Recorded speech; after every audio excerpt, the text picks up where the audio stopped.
event, the Agile20 Reflect Festival, where we're presenting Nigeria Agile for Good Governance, where we're uncovering a path to continuous improvement in governance. My name is Tolu Fagbola.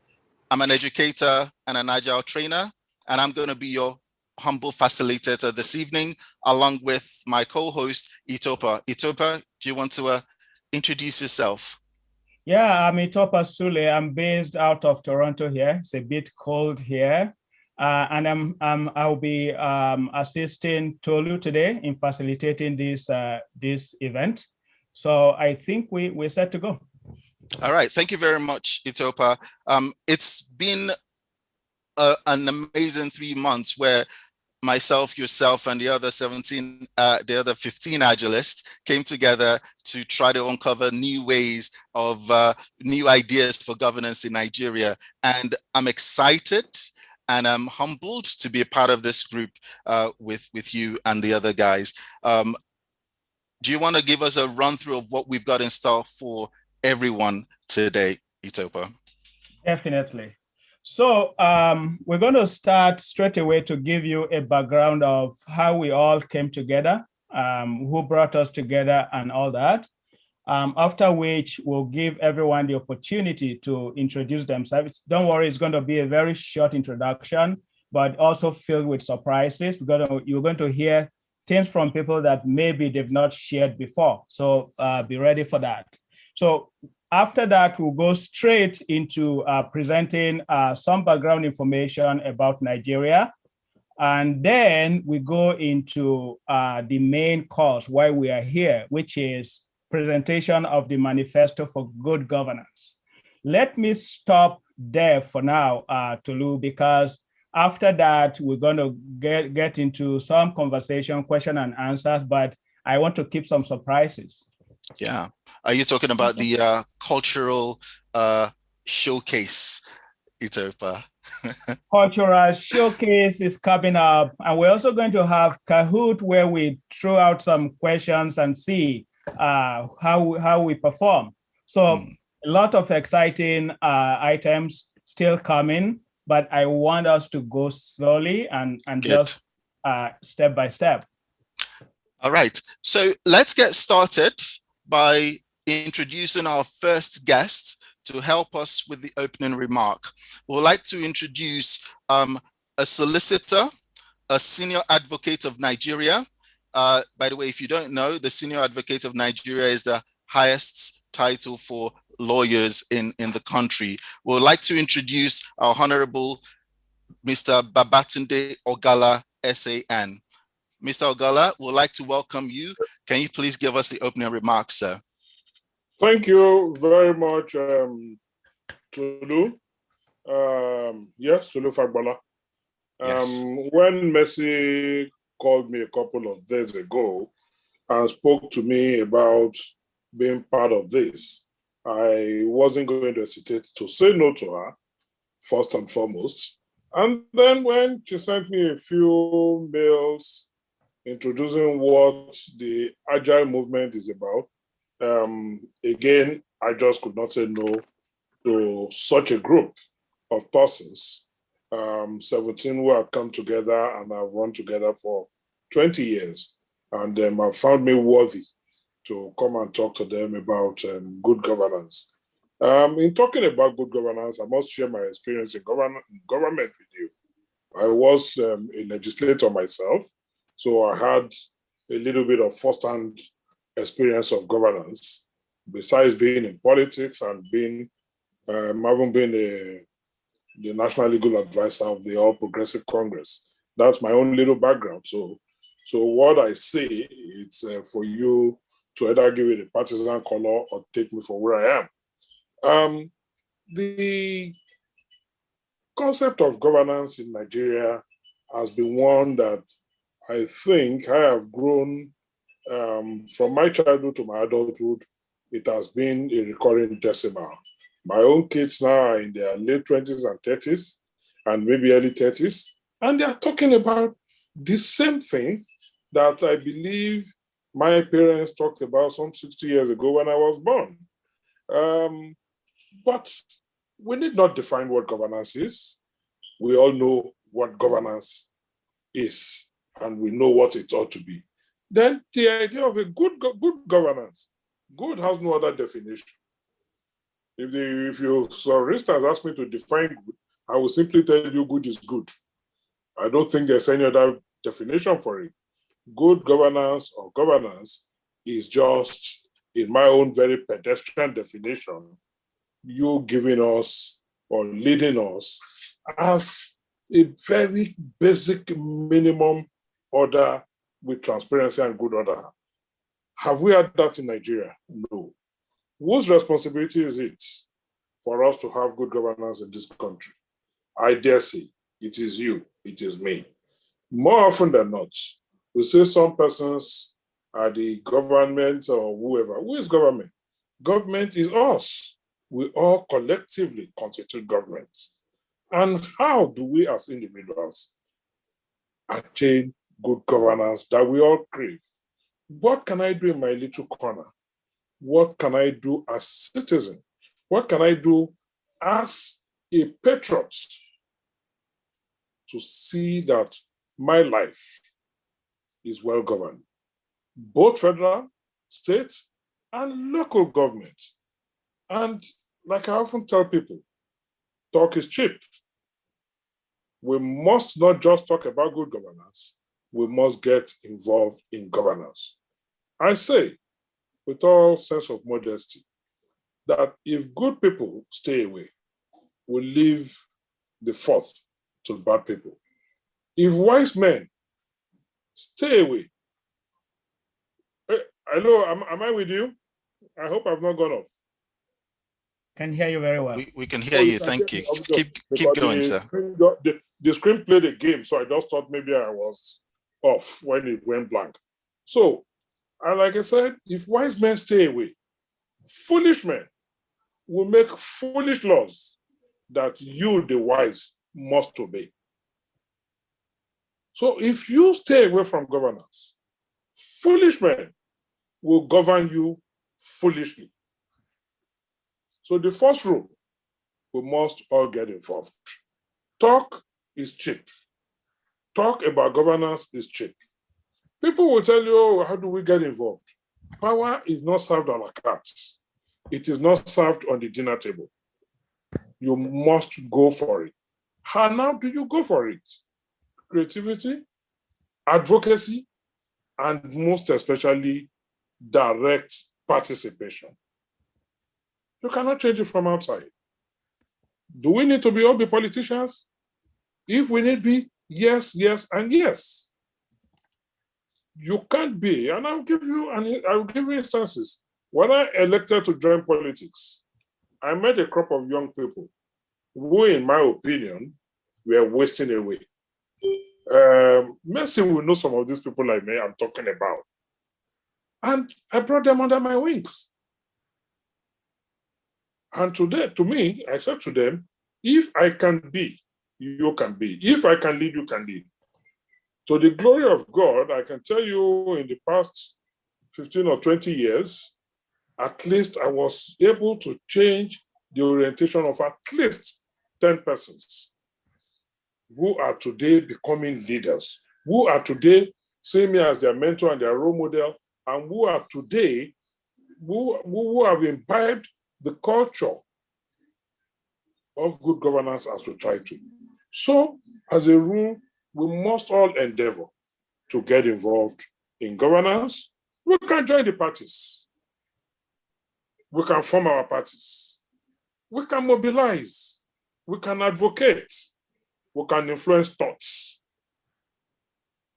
If you look at a state like the country like America, what is the caucus of the Democrats or the Republican Party? Nobody has a monopoly of anything. A Trump came from nowhere and upset the apple carts. And Obama came from nowhere, an unknown quantity, and ran over the entire order that was in place. How did they do it? They were able to bring in fresh faces into the parties. They brought in fresh faces, new people joined, And before they knew it, at the caucuses, these two persons ran away with victory. And you could also see the events of January, how a Trump, albeit negatively, had informed and influenced the thoughts of people, that some persons who you ordinarily would think are right-thinking people could imagine that they could even stage a coup in America, because that was exactly what they attempted to do on January 6th. So we too, in influencing governance, can also do this little bit in our corner. It is about little seeds. We try to influence thoughts. We try to show examples, because it is not enough. I mean, before I came on this webinar here, I was on a WhatsApp chat with some persons who said they were showing the video of a school somewhere in Ondo State, or Ogun State, where the students were learning under leaf tents and whatever. And somebody said, politicians. And I immediately interjected, why politicians? Why not us? And who is a politician? Who is our leader? Who is government? We in this group of 50, if we put together 50,000 each, which we can, if we wish, because that 50,000, if we go out on a Friday night, we spend it drinking champagne, just one bottle. And thereafter, 30 minutes after, you are in the restroom, pissing it away. So if 50 of us come together, we could do that. We could be that school. We could influence. If 20 of us volunteer, even 10 of us, to be part-time teachers once a week in that school, and I'm sure many of us today still have things that we were taught as primary school students right there in our head. Growing up child, in Yoruba, they will say, not your mind, it still resonates with some of us. As a growing up child, nursery rhymes, we sang things like Is Agile. It still resurrects. It resonates. And I've often had this question: what has then happened to things like Is Agile? Can we not go back there? Can we not start changing thought process? Can we not start the reorientation from there? And if I just might digress a little, I often ask my friends when we get into discussions like this, that talking about agric in this country, how come the arid north of Nigeria is the food basket of the tropical south? I can't explain it, but travel from Lagos to Ibadan Expressway, both sides of the road, dense forests. All you see springing up are churches and religious bodies.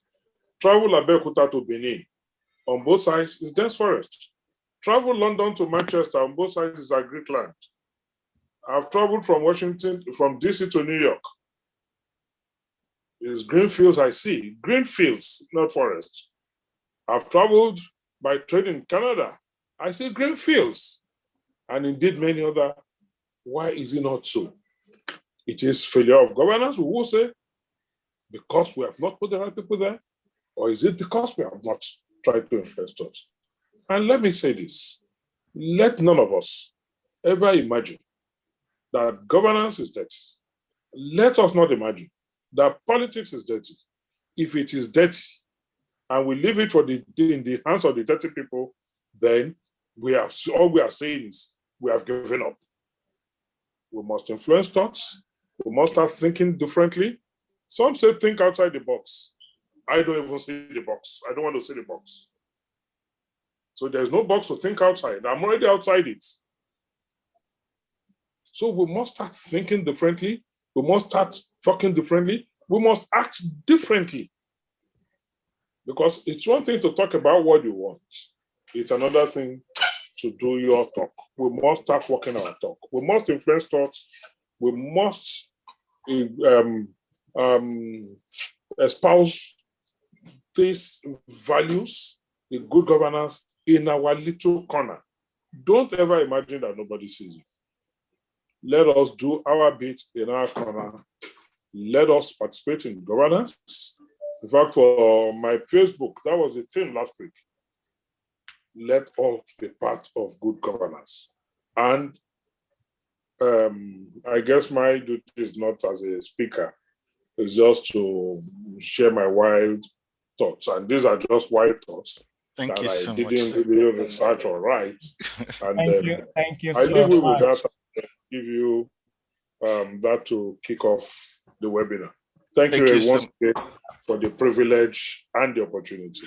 Thank you so much, Mr. Agala. It's been a pleasure. And one of the things that I took from what you said is power is not served a la carte. We've got to go take it. And that's one of the reasons that we're here today. So thank you very much. It's been a pleasure having you here. Thank you.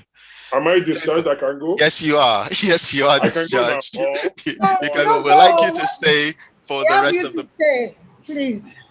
Okay, I'll stay for as long as I can. Great. Thank you very much. Thank you once again for the privilege. Thank you very much, sir.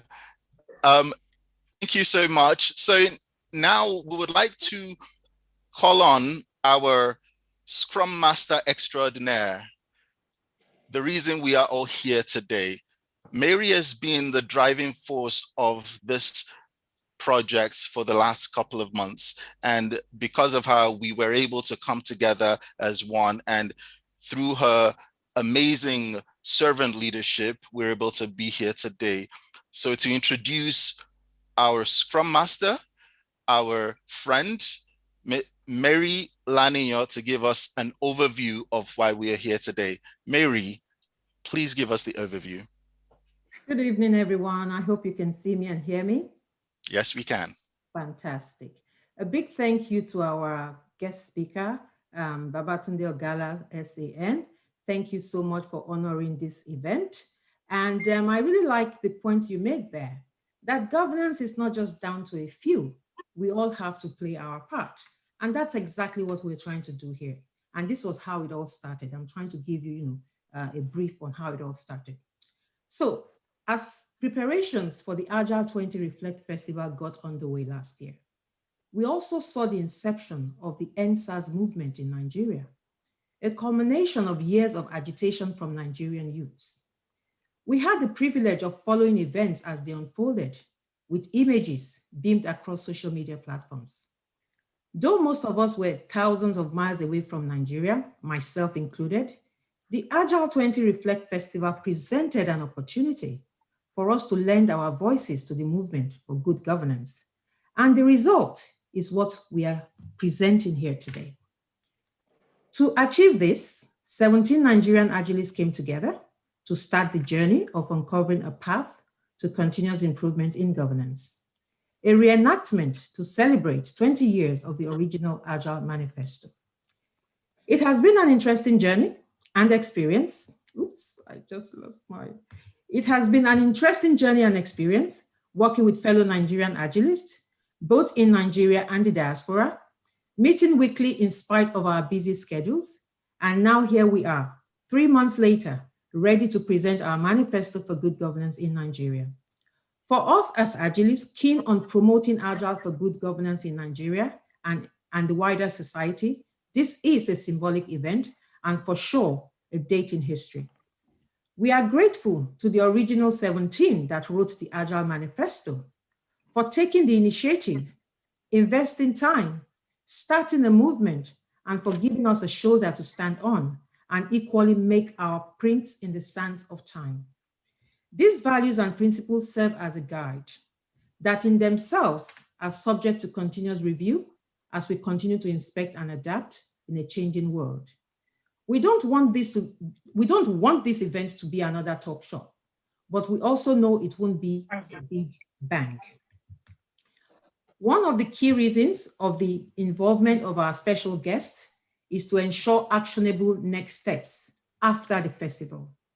We have created a collaborative space and hope to continue the conversation, focusing on the critical next move that will help us achieve another delivery of value. I use this opportunity once again to say thank you to all the Agilists for accepting the invite to be a part of this and for the weekly time invested. A small but symbolic event, we have done this and we will continue to do our bit for posterity and for Nigeria. A big thank you to Scott for initiating the Agile20Reflect Festival and to everyone present here today to support this initiative. Thank you very much, and long live the Federal Republic of Nigeria. Thank you. Thank you. Okay. Thank you so much, Mary. That was amazing. Itopa, what do you think? That was amazing. And you can all see how the passion that Mary brings to bear just is infectious. You cannot stand by. And that is why we're all here. That is week over week, we all come together to work on this. And I like the part where you say, this is the beginning of a journey. We know it may not be a big bang today, but we'll have done something, we'll have put our sign on the sand to say this is what we want to see going forward. That's my impression, Tolu. Thank you so much, Itopa. Thank you so much, Mary, for opening up this event up for us. And now we would like to get every one of our 17 Agilists that are present today to introduce themselves. So the introductions, it's going to be light-hearted. It's going to be a little fun, very short. They're simply going to tell you who they are, where they're based, what they do, and an interesting fact about them. So I'm going to start with Pamela. Hi, Pamela. Can you please introduce yourself to our guests? Hi, Tolu, and hi, Itopa. Loving your hat, Itopa. It's really, really interesting. My name is Pamela Ayodele. I am based in the UK. I am an Agile coach. One interesting thing about me is, hand on heart, I thought I was going to be a triathlete when I grew up. But there were 3 catches there. 1, I can't swim. Secondly, I don't know how to ride a bike. And thirdly, I really hate running. So that was my dream gone there. Anyway, thank you very much for attending. And over to you, Iyabo. Hello, my name is Iyabo Okwuraiwe. Thank you, Pamela. I am a Chief Operating Officer right now. Started off as a project manager and a Chief Operating Officer working in the ERP space. Interesting thing about me is I'm a Mongol, full of different cultures. My father is Igbo, my mother, or was Igbo, my mother was from Sierra Leone, married to an Hausa man. So I'm a cultural, what can I say, myopia. But it's been an interesting journey with all these people. Thank you. Okay, Iyabo hands over to Mercy. Mercy. You're muted, Mercy. Okay. Hello, everyone. Good evening. First, I want to say thank you, Scott. My name is Mercy George-IgbafeMary. I'm the founder of Lento, a digital consulting company in Nigeria. And what's the interesting thing about me, which I hope to do eventually, I love adventure. I love high-risk adventure. I want to scuba dive. I've not done it yet. I want to bungee jump. I've not done it yet. And I want to be a lawyer, even if it's going to be at 70 years old. I want to. So those are the things that I'm yet to uncover. And over to who? Victor. Victor. Hi guys, my name is Victor Wandu. I'm a lean agile strategy and delivery consultant here in the UK. I have, what can I say? My fun fact is this: while everybody was cut down in the lockdown, the COVID-19 lockdown, I occupied myself in trying to invent my own beer. I successfully did that. It tastes good to my tongue, and yeah, that's me basically. I now have free beers for most of my friends, and I'm happy to be here. This journey has been a very interesting one, and a very enabling and humbling one at the same time, and I'm happy. Glad that you guys can make it here and join us in this August occasion. Thank you. Yeah, I think it goes now to Tobe. Yes, hi, good afternoon, everyone. My name is Tobe Neji. I am an AWS Cloud Engagement Manager working and living in Dallas, Texas. An interesting thing about me is that I am a closet adrenaline junkie. So I would always chase after an opportunity to jump out of a plane. I've gone skydiving. I am going skydiving. I have gone ziplining, and I have gone jet skiing, and in a few months I'm skydive. So I'm definitely looking forward to that experience. But hey, don't tell my mom about it, because she would completely lose her top if she found out. Anyway, I am very happy to be here. Thank you, all of you, for joining in this event today. I'm looking forward to the beauty that we will experience through the next couple of hours. Over now to you, Godwin. Thanks, Tobe. Tobe likes to skydive or jump out of the planes. I do not have any of those in my bucket list. So my name is Godwin Anthony Nwaugha. I live here in North Carolina, Charlotte to be precise. I'm an Agile coach, Scrum Master, and I don't know if I'm saying I'm happy, overblasted, I'm overwhelmed to be here, but all the same, thank you guys for honoring us. And one fun fact or two about me, like I said, I hate heights. I've not ridden on this roller coaster, and I don't think I'm ready to do it. But I love playing Scrabble. I even play in competition. Thank you very much. Thank you guys for honoring our invitation, and I hand over to Grace. Oh, hello, everyone. So my name's Grace, and I'm an Agile delivery manager in the UK. I live in London. And well, one interesting thing about me is that I do like to travel a lot and explore other cultures, because I'm interested in meeting people, eating different kinds of food, and that sort of thing. I'm very, very happy to be amongst these very talented people. And we have had a very wonderful time putting together this manifesto and our values today. Thank you, everyone. It's been a pleasure working with you all. And I hand over to Aanu. Good evening, everybody. My name is Aanu Gopald. I live here in Frisco, Texas. Wow, I do so many things. So fun thing about me is I'm a woman of many parts. And the reason for that is I'm a loving mom. I've got 3 beautiful young children. I'm also a business agility coach, a trainer, a facilitator, and a systemic coach. And I'm glad to be here today with this amazing, wonderful 16 Agilists that lives in different parts of the world. So thank you, everybody, for joining. And I will pass on to Pete Omotosho. Thank you, Aanu. My name is Pete Omotosho. I bring you greetings from down under Australia. I am an enterprise agile coach here in Australia.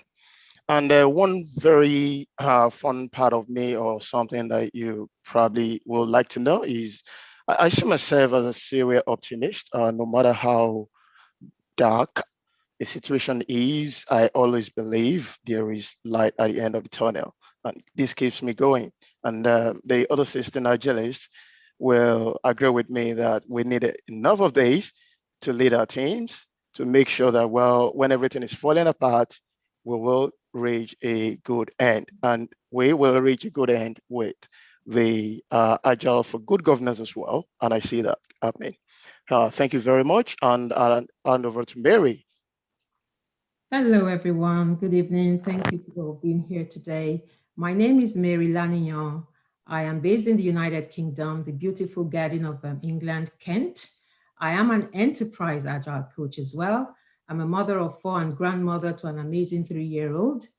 Interesting fact about me, I loved cooking so much, I opened a restaurant. I had a restaurant for about 8 years, but today I hate cooking. I hate it.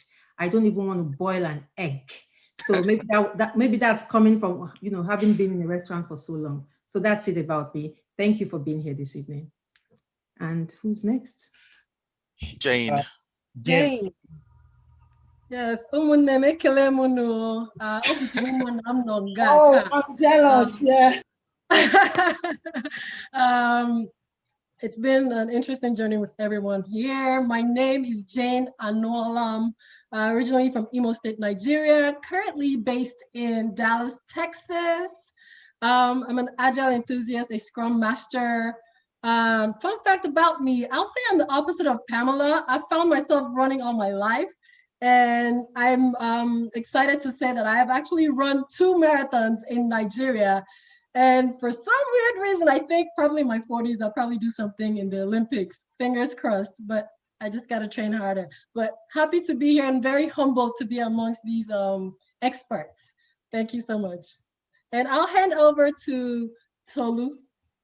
Thanks so much, Jane. I'm going to hand over to SHOLA. Hi, SHOLA.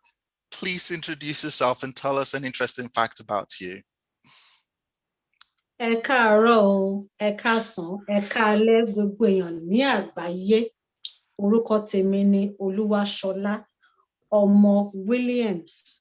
Good morning, good afternoon, good evening, everyone, depending on where you tuned in from today. My name is Oluwashola Williams. You may call me Shola.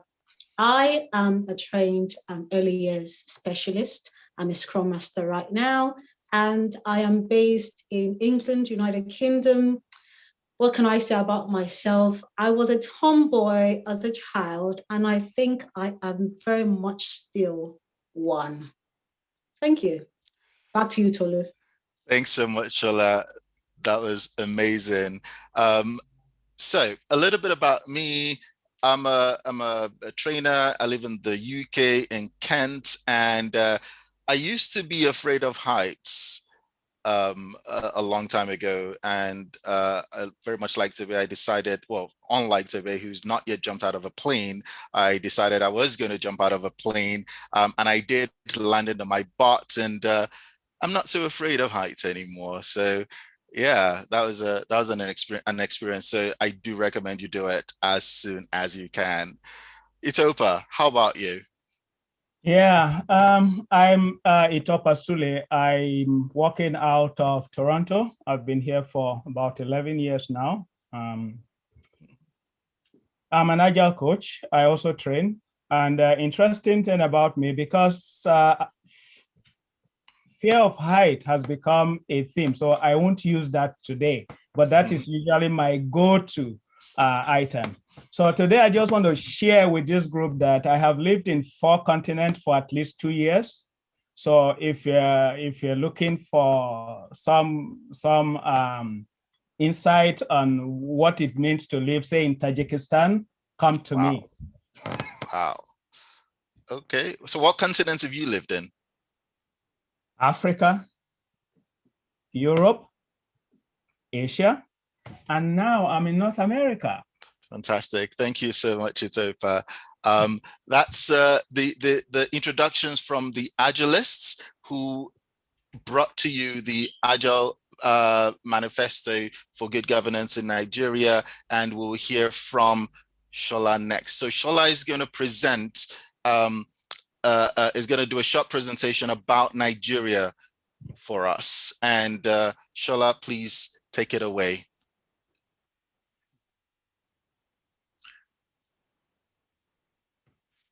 Can you see my screen? Yes, we can. Fire away, SHOLA. You want to put it in presentation mode? Yes, okay. I'm trying to do that, but my screen doesn't seem to be allowing me to do that. I'm sorry. Shola, can you unmute yourself? Mary, the bottom, at the bottom. I know, but the Zoom thing is covering it, and I can't seem to get to it, unfortunately. Yeah. Let's do it this way, it's fine. I think you can go ahead. Okay, brief history of Nigeria. Next slide. Nigeria is a country with 3 major tribes, the Igbos, Hausas, and Yorubas. And there are over 250 other ethnic groups with diverse cultures and dialects. Some are Bini, Yoruba Isoko, Ijo, Ogoni, Igala, Tiv, Yako, Idoma, Fulani, and Ibibio. Now, the houses are best known for their beautiful women, especially. That men are handsome too. They go into a lot of animal husbandry, and as such, they produce leather materials, leather items, and the notable musical instrument is the kakaki, and they mostly live in the north of Nigeria. The Igbos are best known for their business acumen. Anything that makes money, you'll find the Igbo people there. And they do perform this annual festival that's about the Maiden Spirit festival called the Agbohomuo. The annual performances showcase an ideal image of an ideal Igbo maiden with a mask worn by men. And then the most notable musical instrument is the oja, also known as the talking flute. It is said that the flute, when played, is meant to send a message to those who are trained to hear those messages. The Yorubas are best known for their spirituality and art, be it music, painting, crafts, and drama. You'd find the Yorubas doing those things mostly. And the picture there with a woman is a spiritual body paint, known as the Ori spiritual art. Ori means head. So the Yorubas believe whatever happens to you in life, you talk to your head, you talk to yourself. And the most notable musical instrument are the talking drums, which are a family of drums that is headed by the female drum, the mother drum. Again, they are called talking drums because they do relate messages to those who are trained to hear them. As a Yoruba woman, I've got no clue. I've got to be told what the drums are saying. Next slide. This is a list of all our leaders from when we gained independence in 1960 till date. And as you can see, we have gone through some military regimes and civilian regimes. Today, we are running a democratic federation under the leadership of retired General Muhammadu Buhari. Next slide.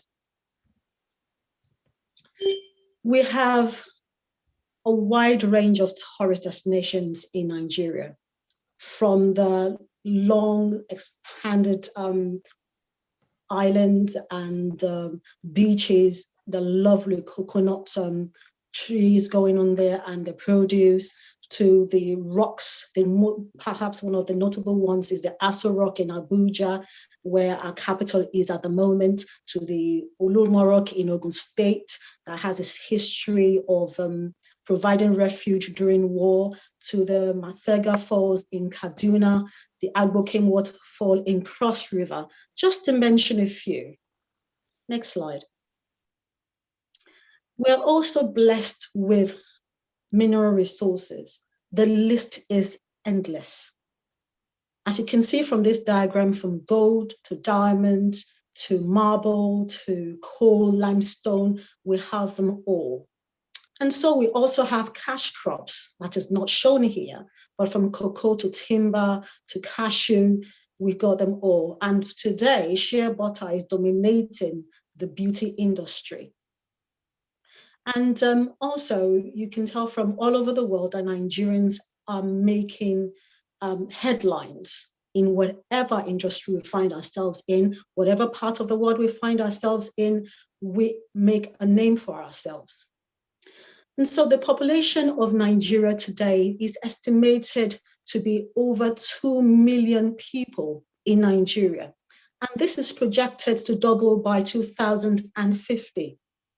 So now more than ever, there is a need for government to be proactive to deliver good governance for the future. Being a trained teacher, I had to give you homework. So this is your homework, everyone, just to make it light.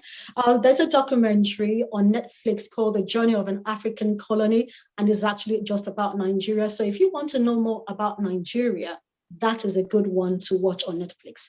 Thank you. Back to you, Tolu. Thank you so much, SHOLA. That was amazing. One of the things that really struck me is the fact that we are around 200 million people right now. I remember when I was a kid in primary school and high school, they told us we were 80 million, and in the last few years we've grown exponentially, and if we are looking to double by 2050, you said it's now more than ever very critical to have good governance. And yes, thank you so much for the presentation. Itopa, what are your thoughts? Yeah, that was, each time I hear this, even though I'm a Nigerian, I still discover new things. Like, we're looking at the resources and everything, and I like where you point out that resources fine, but look at the people. That is, if you ask me, that is the main richness of that country, the teeming population. So yeah, that was interesting. And now, Tolu, this is actually the time we should have a drum roll, because we're now going into the next item, which is presentation of the manifesto, the values and the principles. Do you want to quickly invite the presenters? Absolutely. So this is the moment we've been waiting for, Itopa. Over the last few months, we've been working hard with the rest of the team to pull together the manifesto for good governance, the values, the principles, and to help us launch this document, we have Ms. Pamela Ayodele. Hi, Pamela. How are you feeling this evening? Are you ready to present the manifesto? Hello, Tolu. Thank you very much. And yes, I'm really good and just really excited about the fact that 17 of us could come together and just put this wonderful work together. Good governance is something that I think is really important for any country and any nation. And we can see from SHOLA's presentation that Nigeria is a country that doesn't struggle with natural resources. We've got the resources. What we need to begin to think about now is how and what we need to do as individuals. It's collective responsibility. It's not about one particular person. It's about what each and every one of us can bring to the table. So with that in mind, we came together as 17 Agilists to put together our version of the Agile Manifesto. So it's really, really important for you to know that this is a conversation starter. And that is why we're here this evening. So if Mary, could you please bring up the slide so that we can go through it together? This has been very, very a labor of love on our part, because we have met together every Saturday. Press F5 so it can be on full screen. I've met together every Saturday to make sure that this day becomes a reality. So with that in mind, myself and Pete are going to go through the Agile values and the principles. I will read out the values and Pete will read out the principles. So let's take it from the top. Thank you very much, Mary. Next slide, please. So as I just alluded to, these are 17 values, 4 values and 17 principles that we have written. And I'm just going to read out the statement as it is, because this is a statement that is that has come from everyone. And I do not want to add or take away from that statement. So here I go. This is a statement of values and principles by 17 Nigerian Agilists, uncovering new paths to continuous improvement in governance. A collaborative effort inspired by 20 years anniversary of the original Agile Manifesto, which in itself offered us an opportunity to promote Agile for good governance and create awareness for its wider adoption. And the Agile values that we have been able to coin and come up with are: we prefer, or we would like, to see meritocracy over nepotism, freedom of expression over government oppression, people-centered leadership over autocracy, value-driven initiatives over white elephant projects. I will hand over to Pete now. Thank you so much, Pamela. And we have also put together another 12 principles. So there are 12 principles that the 17 Agilists have put together. And this is as part of the Manifesto for Good Governance in Nigeria. So my role here is to present the 12 principles, and here they are. Number 1, invest in modern infrastructure to optimize end-to-end value chain. Number 2, regular reviews of effectiveness of plans based on key success indicators. Number 3, review the current constitution for alignment and better interpretation and execution at all levels of government. Number 4, governance is independent of religious and ethnic bias. And number 5, adopt, improve the use of technology to make government processes lean, simpler, faster, efficient, and more transparent. Number 6, the education sector should be periodically reviewed for new ways of teaching and learning that promotes innovation and cultural values. Number 7, a robust electoral process that provides a level playing field for everyone, including Nigerians in the diaspora. Number 8, evolving our educational system to respond to the social, cultural, and technological needs of the nation. And number 9, the right of the citizens to express their expectations for accountability in governance without fear of intimidation or prosecution. Number 10, ensure the basic needs of every Nigerian is met through the creation of a comprehensive database to inform strategies for various demographics. Number 11, adopt the lean agile approach to project funding. And this is to ensure incremental delivery of value to all citizens. And finally, number 12, public-private sectors and citizens alike collaborate together regularly to drive policies. So while we appreciate how far Nigeria as a nation has gone in a journey against tremendous challenges, we believe, however, that there is always room for improvement in any system, Nigeria inclusive. It is to this end that we have crafted the above 4 values and the 12 principles, highlighting our current realities and desires. These values and principles should hopefully serve as a guide and would equally be subject to periodic update and review as we continue to inspect and adapt. So this is the coalition of the Manifesto for Good Governance in Nigeria. And thank you everyone for listening.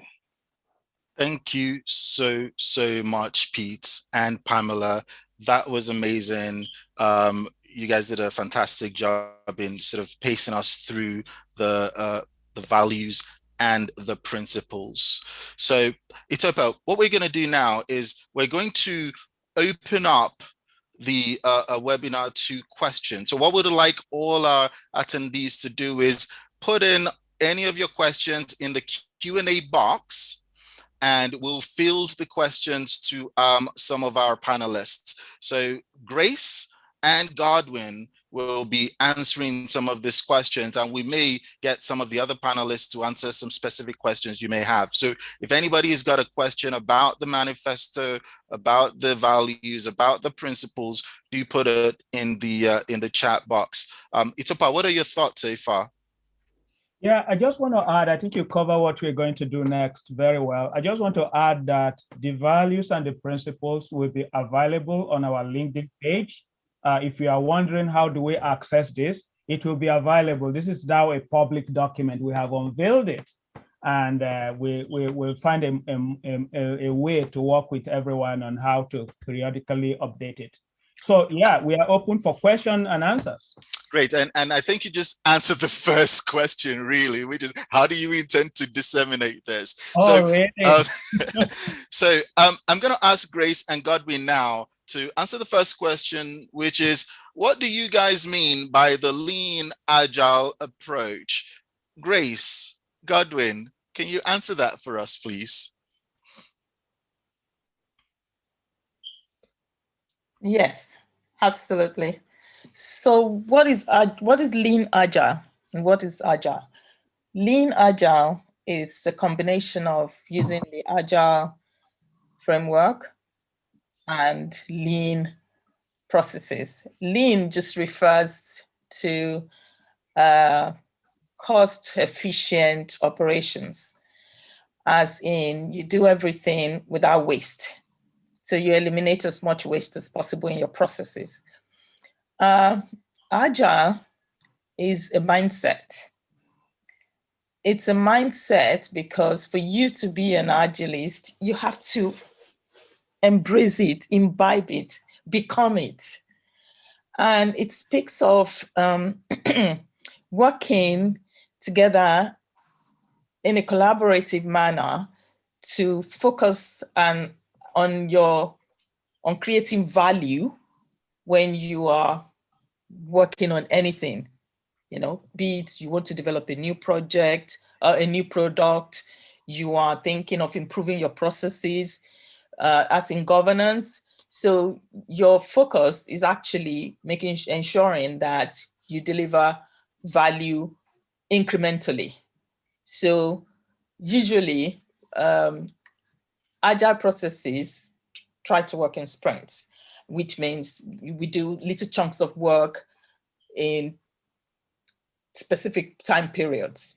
And then we make sure that we're concentrating or focusing on delivering value at each increment of that final product until it's all delivered. And when you add a lean to that, it means that you are actually trying as much as possible not to accumulate too much wastage. You make sure that you use everything efficiently. You do not make too many mistakes, so you're not reworking too many times. So you do everything well the first time around, hopefully. I hope that answers the question for you.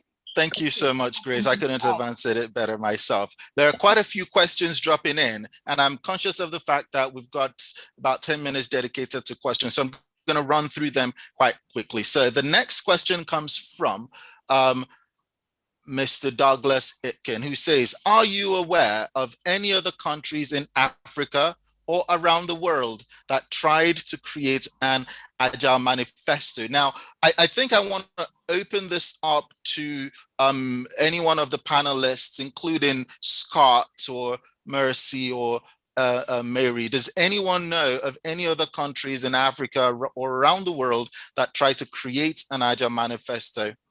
Panelists? This is Mary speaking, not that I know of.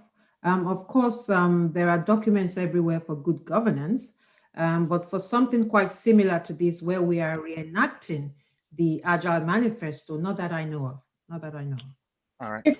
If I may add to that as well, totally, I think this is one of the innovative things that has come out of the Agile Manifesto, the reenactment of it. So I think Scott might be a better person to equally answer. So I would like him to speak, if there is any. Scott, my boss. I don't think Scott is right here now. Okay. Yeah. Yeah. All right. We'll ask him when if he gets back in. Just with regards to the perspective of other countries around the world. So I'll move on to the next question. Victor Adetibas says, great document, amazing vision to actually collaborate and put this together. How do we move forward with implementing these values and principles in Nigeria? Grace, Godwin? So I'm going to start this conversation and then I'll also move on and let Mary take over from wherever I stop. So like we alluded, we're not saying that this is going to take traction right away. And we're not saying that this is going to start working tomorrow. But always saying this is a conversation starter. This is where we want to start. We want to get this started. And then we're not letting this down. We're not just doing this for show so that we show our beautiful faces and then we just go back home and sit down tomorrow. We want to engage, and this is an opening for us to start engaging the right people, the stakeholders, and those that are actually involved. I mean, we've been talking about Agile, and we say it's a mindset. So as governance, it's also a mindset.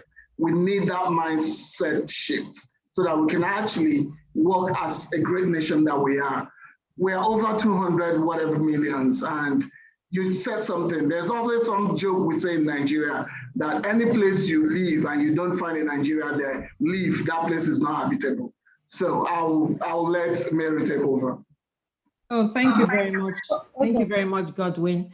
I like what our very first guest speaker said. He said governance is everybody's responsibility. So this is not just about, we are putting this out there strictly for the people in politics, strictly for the people in government. We're putting this out there for everybody. And we also know that this is not going to be a big bang, but also it is not going to be a talk shop at all. We didn't come together and spend 3 months together only for it to be a talk shop, so that Mercy can wear her beanie attire and show herself up today. No, this is serious business, okay? This is serious business. So we have created a LinkedIn page, okay, for Agile for Good Governance LinkedIn page, where we're going to continue the conversation. We have somebody here today as one of our guests who is into Projects and Monitoring and Evaluation Institute. He actually heads the Institute of Monitoring and Evaluation. And the key reason he's here today is so that that conversation can continue. Okay, it may not be a big bang, but even for those of you here today, what do you know about Agile? What do you know about Lean? Are you business owners? Agile and Lean are principles that you can actually practice in your personal life. So how about we start with our personal lives?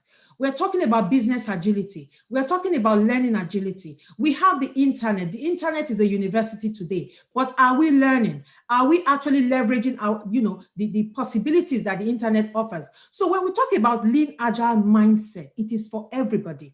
So quite frankly, when you live here today, we are asking you to take a call to action. Go and find out what is Agile. How can I begin to learn Agile? What can Agile do for me and my family? What can Agile do for my community? Okay, what can Agile do for my community? Am I a business owner? If you're a business owner and your business is successful because you are applying the Lean Agile mindset, then that is good for Nigeria, because that means employment for some people. Because if you're a small business and you are employing 2 or 3 people, trust me, you are adding value to Nigeria. So if you can learn more about what Lean Agile is all about, who knows, you might be opening another branch of your business, and that is adding to the GDP of Nigeria. So yes, this conversation is going to continue. It's not just going to be a talk shop, and we have the LinkedIn page to continue that conversation. And we will be talking concretely with our guests that have honored our invitation here today. I hope that helps. So thank you very much, Mary. Thank you very much, Mary. Thanks, Mercy. Hi, Scott. Thanks to have you here. I saw that you said change is always multi-generational and needs a positive incline. I guess there was a question that we thought you may be best placed to answer. The question was, do we know of anywhere in the world, any country that has adapted the Agile Manifesto? Are you aware of any countries in Africa or around the world that have tried to create an Agile Manifesto? Do you know of any at all, Scott? So I whilst your slides were going up, I grabbed some screenshots and I immediately contacted the trustees and said, this is such a powerful thing. It was our intention in the festival that we, do you have dandelions in Africa? The flower of the dandelion, the weed? Yeah, we do. Many people thought what we were doing was in the festival was celebrating 20 years ago or looking back to what's happened, but it wasn't that at all. The festival is like a dandelion. It's colorful, it's beautiful, right? But dandelions grow everywhere, yeah? So it's ubiquitous. It's a kind of common thing, but we wanted this to be common. But what happens with dandelions is overnight, and it does happen overnight. Watch it, try and see it happen. The yellow bits are like socks, and they just fall off, and then these seeds appear, and overnight you get the dandelion clock. And the dandelion clock is the most aeronautical thing ever. If we could actually design planes like that, we could get around the planet much easier. And it just takes the lightest of wind to take these seeds everywhere. What the festival was trying to do was to bring people together, yeah, so that we could have seeds, and those seeds would go out. What you've done with the manifesto is a seed. It's beautiful. I actually contacted the trustees whilst you were answering questions, and said we need to take what Nigeria has done so other countries can do it. We need more of these seeds. So well done, bravo! I am incredibly proud of you. I'm incredibly proud. It's almost like the hairs on the back of my neck are standing up for what you've done. Great. Thank you so much, Scott. Thank you so much. And we'll hear from Scott much later on. So the next question is, has this group been able to work directly with any Nigerian government staff to train them to work in this way? Have they created transparent and prioritized work boards? Okay, we're gonna defer that to Mary as well. Okay. Oh, mercy. Don't mind actually. Okay, that's an interesting one. At this point, I think, I mean, we were going to mention it anyway. For the past 3 years, a lady called Abiodun Shaba has been working in Nigeria, okay? And she's been trying really hard to promote Agile in Nigeria. And I want to believe that she has touched quite a few private organizations and government institutions. It's early days yet, and all over the world, even here in the UK, the government, they are always the last to come on board. The private sectors are usually the ones that run with it. So I'm not so sure, I couldn't tell you which institutions in particular are using Agile in terms of government institutions, but the movement has started, and it has started, it started 3 years ago, like I said, with the Agile Advisor of Africa, the Agile Advisor Africa. They started that 3 years ago. Yes, so baby steps, and that is why we're doing this, to also create a lot of awareness and to get more people to come on board. So I hope that answers your question. So Mary, if I can equally add to that, I mean, I'm so glad that you mentioned Abiodun Shaba for what she has done. Yeah. I know that she directly tried to work with the Lagos state government, like that we have a lot of bottlenecks and a lot of hurdles to cross. I like one thing that Mary said during her speech, in the fact that this is the first step. Mm-hmm. We have taken the first minimum viable. There's going to be a next step, which is going to be open to anyone that wants to join. There's a conversation for the next step. We're not just stopping here. This is one of the brilliant things that Agile has done. 17 Nigerians, I don't know if you understand what that means. Pete is in Australia. It's time that he joins us. He's ridiculous, but he's always committed to the cause. So this is something that we have started, and it's indeed baby step, where there's a lot of conversation with government parastatal. I know that Lento is doing that at the moment. Abby has started it. Mary is doing it. A lot of us are going to take this forward. Hopefully, with the help of Honorable Babatunde Ogala, we'll be able to present this to the Senate, because he was formerly the legal advisor to the APC.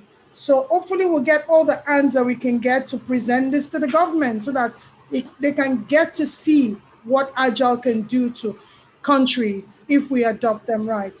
Thank you. Thank you so much, Mercy. Thank you so much. Yeah, and Tolu, before you go on, I actually have a challenge for all the attendees.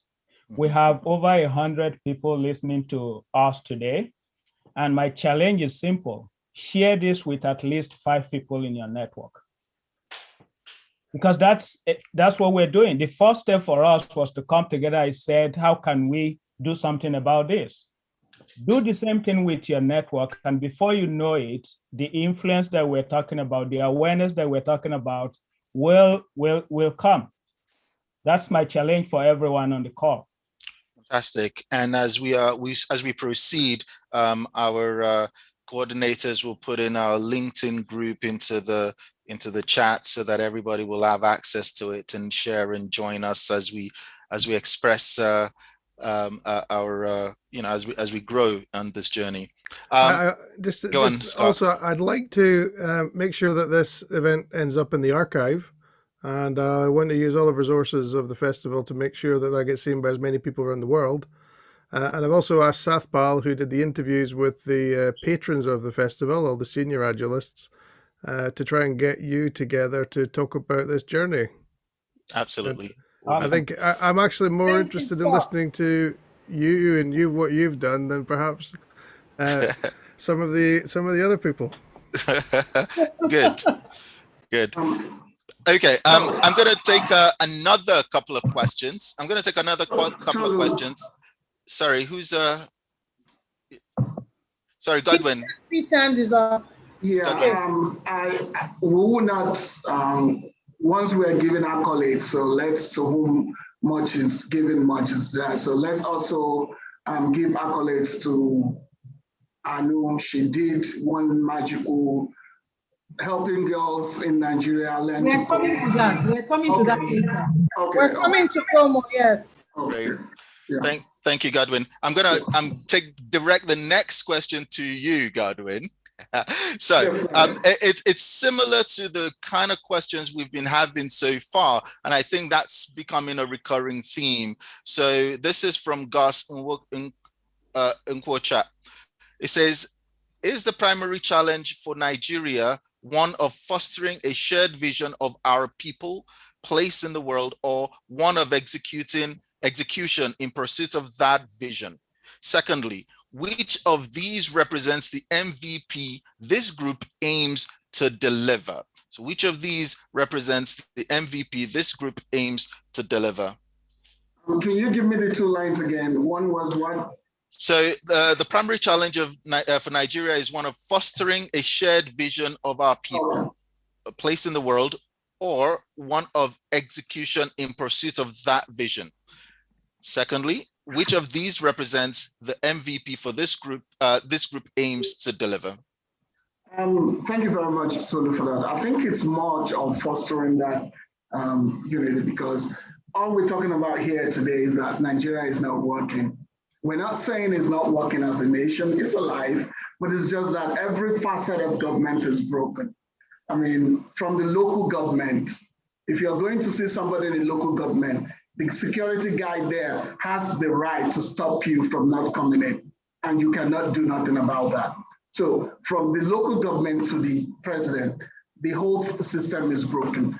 And we've been talking about Agile. Let's even digress back. What is Agile? We said earlier that Agile is a mindset. It's a set of beliefs, it's a principle that kind of changes your way of thinking from a fixed mindset to a mindset that collaborates everything together. I mean, we know we use it in software development, but all we're trying to do is to change that mindset, that government is not all about nepotism. Government is not all about my own people. Government is about inclusiveness. Government is about everybody. And so when we're talking about governance, we're not just saying, oh, governance in one state, or one state is doing better than the other. We're talking about an inclusive government that treats everybody equal as one. Where if I'm born in Lagos State, today I'm born in Lagos State, but I cannot claim to be Lagosian because I have a state of origin, which I don't understand. And so there are so many ways we can go through there. But I think our MVP is us to get this talking. We're not saying we've gotten this down now. just like we've all been saying, we have to continue talking and we have to continue collaborating. We've started the journey. This is not the end. This is just the beginning. So for me, our MVP is how we are going to now take this from where we started to the point where we wanted to get, and which is we want to collaborate. We want people to talk to us. You know, we were thinking, oh, let's invite ministers. They may not have our time. I mean, kudos to those that attended today. I'm sure if we are giving this invitation to local government councillors, they won't even come, not to talk of going to the people in houses and Senate. So our MVP is for us to start talking, for us to start collaborating, and for people, like-minded people like us, to see this not just a short talk, to see this not just us here wearing good clothes, that we're here and we mean it. We love our country. I mean, we're here. We have what we want here. But I still need to go home without feeling of being kidnapped. You know, so let's start the conversation. And that is what we are calling on people to do. Thank you very much. And if I can just quickly add to that, another call to action. Hand has been up. Itopa's hand has been up. Itopa is the host. Don't worry. Yeah, no, I think Pete Omotosho. Pete, I beg your pardon. Okay. Pete, did you want to say something? Yeah, there was a question that came up about what a government is doing and which other government in the world. I just want to throw it out there that the US government came up with the Agile Assessment Guide, which the US government accountability office spearheaded. So it started there. They're using it. And a couple of years ago, we saw on the PRF that Lagos State actually had the very first PMO, although it was waterfall in nature. But yeah, that is a good start, which means if we continue the conversation, just like Godwin have said, just like Mary have said, that is the starting point. There is so much we can do when we apply agile mindset, a lean mindset into governance in Nigeria. And that is where we are starting from. The MVP is out there. We continue to do our bit. We just need a lot of evangelists, which 101 people on this call can start with us to evangelize that we want a better Nigeria, and start with each and every one of us. And just like Mr. Babatunde Ogala said again, everybody is a government on its own. So let's go for it. Thank you very much, Pete. So I'm going to go to Mary real quickly, and then I'm going to move on to our guests. Okay, so Mary, you were going to say something. Right after you're done, I'm going to bring on Mr. Aliyu Aminu Ahmed. Pete just covered what I wanted to say. Everybody is government. Right.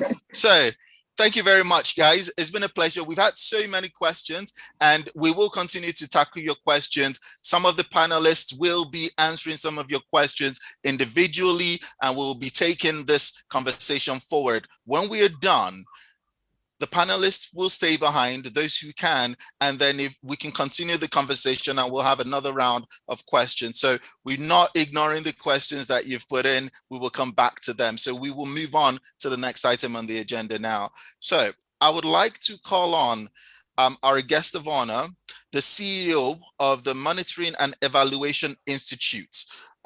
He's a monitoring and evaluation consultant and a policy advocate, Mr. Aliyu Aminu Ahmed. Mr. Ahmed, can you very much share your thoughts with us? Thank you so much for joining us. Could you please permit me to share screen? Yes, you can. Not yet. It will be nice to see your face. I mean, I have to move around to find network. Okay. I think you understand, sir. Sorry. Okay. Yes, you should be able to share your screen now. Thank you. Okay. Yeah, okay. Can you see my screen? Yes, we can. Okay. So basically, thank you very much for the presentation. So I'll make it very snappy. Actually, I'm going to talk about 6 things. 1, what is governance? And then 2, governance principles. 3, corporate governance. I think we just lost. Did we lose Aliyu? We just lost. I think we lost the network. Wow. Okay. Okay. So we have the second guest here. Okay. Hi, Mikam. We'll get Mr. Aliyu back on as soon as his network is available. Good evening. I'll try and make myself visible. Thank you very much, Mikem. Okay. Good evening, everyone. I'm delighted to be here this evening, afternoon, or morning, depending on where you are. Let me just do a quick self-intro. My name is Mekam Ungwenwelu. I am the immediate past commissioner for technology development in Imo State. I'm currently a co-founder of a tech hub called Unzuko Labs in Enugu and in Imo State. I have 25 years plus experience in management consulting, both in the public and private sector. I've worked in several African countries, namely Botswana, Rwanda, Uganda, DCR, Ghana, and so on and so forth. I was part of the team that brought Microsoft Corporation into Nigeria. I've been an EU consultant, a DFID consultant, etc. I'm an avid outdoor enthusiast, and in terms of fun facts, I'm a very keen swimmer, and I have swum in the Indian Ocean off the coast of Mombasa in Kenya. Okay, on that note, let me quickly dive in to say that I was introduced to Agile by Mary. Mary and I actually are part of a think tank, and she mentioned Agile on the forum, and I got curious. And she was so gracious enough to give me a very comprehensive lecture on Agile, after which I started taking training courses online. So she has evangelized me successfully, and I'm converted. In terms of my understanding of the practicality of Agile in Nigeria, where I work currently, a nation's greatest asset are its human capital. Not the oil, but the people are the greatest asset of every nation. Nigeria needs to harness and optimize its human capital for good governance. Now, because human transformation is at the very heart of Agile transformation, Agile values and principles present a compelling opportunity to positively impact in the fortunes of Africa's largest economy. So we're not talking theory here, we're being very practical. For me, in terms of comments, I'd just like to say that being part of this forum so far, I'm delighted to see two things. First of all, the diversity of the people, not just in terms of where in Nigeria they come from. I'm from Imo State, but I grew up in Lagos, so I speak Igbo, I speak Yoruba. I love banga soup and so on and so forth. So I love diversity, and it appeals to me. But yes, I think that's a strength for the Agile movement. And then secondly, I see women are very well represented at the very echelon of this group. And that, again, is a very big plus. So that's by way of a commentary. I'm conscious of time, so I'm going to be very brief. One of the things that came to mind was to think of a critique of what I have observed and what I've learned so far in regards to the whole Agile movement or values and principles. I don't think I have a critique. I think what I see here is an opportunity more than a critique. And, the opportunity lies in the fact that you can juxtapose the concept with real world or real Nigerian problems or challenges in a way that is mutually beneficial and profitable. So you're not running a charity, you're running a business, and you need to pay bills and so on and so forth.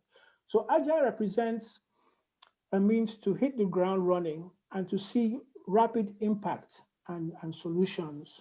So having said all that, once again, I commend the organizers and the panelists of this event. I am traveling out of Nigeria at the moment. I shall be back in Nigeria soon. And in fact, when I get back, I'm going to try and run some what I call taster courses in Agile, so that I can begin in my own sphere of influence to evangelize on this very important methodology. So on that note, thank you very much again for inviting me. And if there are any questions, I'll be happy to take them. Mary, thank you very much for the lectures you've given me to date. And thank you again to everybody. Thank you. Thank you so much, Mikam. That was really, it's an honor to have you here with us. And it's really amazing to have somebody who's influential in government, really evangelizing with us and for us, and really taking the steps that we do need to begin to take in Nigeria today. And I wonder if any of my colleagues and Agilists have any questions for you. Itopa, I want to start with you. What are your thoughts so far based on what Mikam said? I think that was just a great feedback to get. This is somebody who was introduced to this entire concept. And from what I can see, he has actually imbibed it. So I think that this gives us hope that if we can make that initial contact, if we can go out of our way to touch one person, there is probability that that person will touch 10 more. So I think it validates what we're doing today. Absolutely. Thank you so much. Any of my Agilists have any questions for Mikam? I mean, he touched on a number of really critical ideas here. You know, he's been getting a lot of coaching and tutoring from Mary. So Mary, what do you have to say about that? I have a question for Tolu. Yeah, when I told him about Agile, well, he saw that I was an Agilist and immediately connected with me, you know, and he was just so curious. And that was how I started teaching him all about Agile, you know, as much as I could. And I gave him some materials to digest. He probably knows more Agile than I do right now. No, not at all. As you can see, he said he's totally sold and he's going to be doing something with it. So like Itopa said, that's one person that has been infected and he's going to infect some more people. Yeah, amazing. And that is where my question comes, Mary, to Mikam. I lived and worked in Imo State for like 2 years, and I know how difficult it is to get things done in statewide and in Nigeria. So, and especially getting things done in traction in government. And as a matter of fact, my boss then is actually here today. But my question to you is, how do you help with this, with the government bottlenecks and bureaucracy attached to everything that government's, and how would you be able to go drive this through government? You know, in Agile, we start from the top. You don't want to start from this, from the down and then go up. You want to go from up down. So how do you intend to do this? I know you cannot share everything with us, but how do you intend to go from here? Okay, this is a fantastic question, and I thank you for that. First of all, there are different ecosystems that you can impact, not just government, in a state such as Imo and other states in Nigeria. So what I mean by that is you have the learning community, you have academia, okay? You have, when I say academia, you have the lecturers and you even have the learners.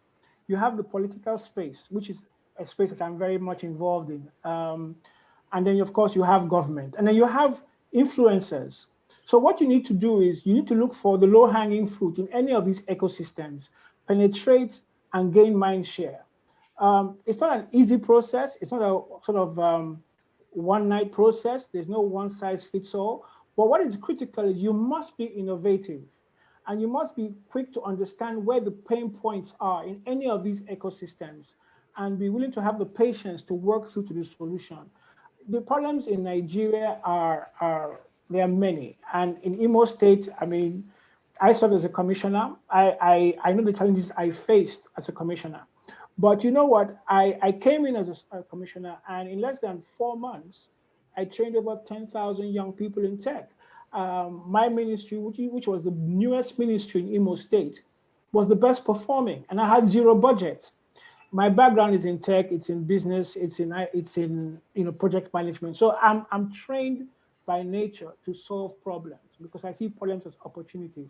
So in conclusion, to answer your question, government is just one space. There's academia, there's even civil society, because the challenge this group faces is not so much getting the big people in government to buy in, but getting a whole cross-section of stakeholders to appreciate the value. So that if, for instance, you have a commissioner who has zero knowledge of Agile, but you can influence the directors under that commissioner or even the permanent secretary in the ministry, then you have a route to penetrate. So creativity is very, very important in being able to gain mind share and create impact as far as Agile is concerned. Fantastic. Thank you so much, Mekem. Peter has a question. Hi, Peter. Do you have a question for Mekem? Yes, I do. Thank you, Mekem, and really do like your presentation. What you said, it actually speaks volume of an agile evangelist. I know Mary must have told you that agile is all about mindset shift, and this is very critical in governance in Nigeria. Now, we have our own perspectives, but from someone who has been in government, how would you rate the readiness of people in government to go through the mindset shift? And the second question to that is, what do you think you as a person and people that have the same influence as yours can do to influence people to go on that mindset shift journey? Okay, Peter, thank you very much. It's nice to engage with you. One of the things that I think that will enable that mindset shift is to identify intersections, okay? So it's like if you want to convince someone of something, you get to know them as a person, okay? So now when I say intersections, what are those possible intersections that are prevalent in Nigeria that Agile enthusiasts can take advantage of? And I'll give you one. I could give you more. Project management. Nigerians are crazy about project management. And so this is a window that you can use to enter the room, to have the conversation and enable that mindset shift. Project management is very, very enthusiastically embraced by the tech space, by managers in Nigeria. Everybody wants to be a PMP or a PMI and so on and so forth. And so the point is, I look for those things like,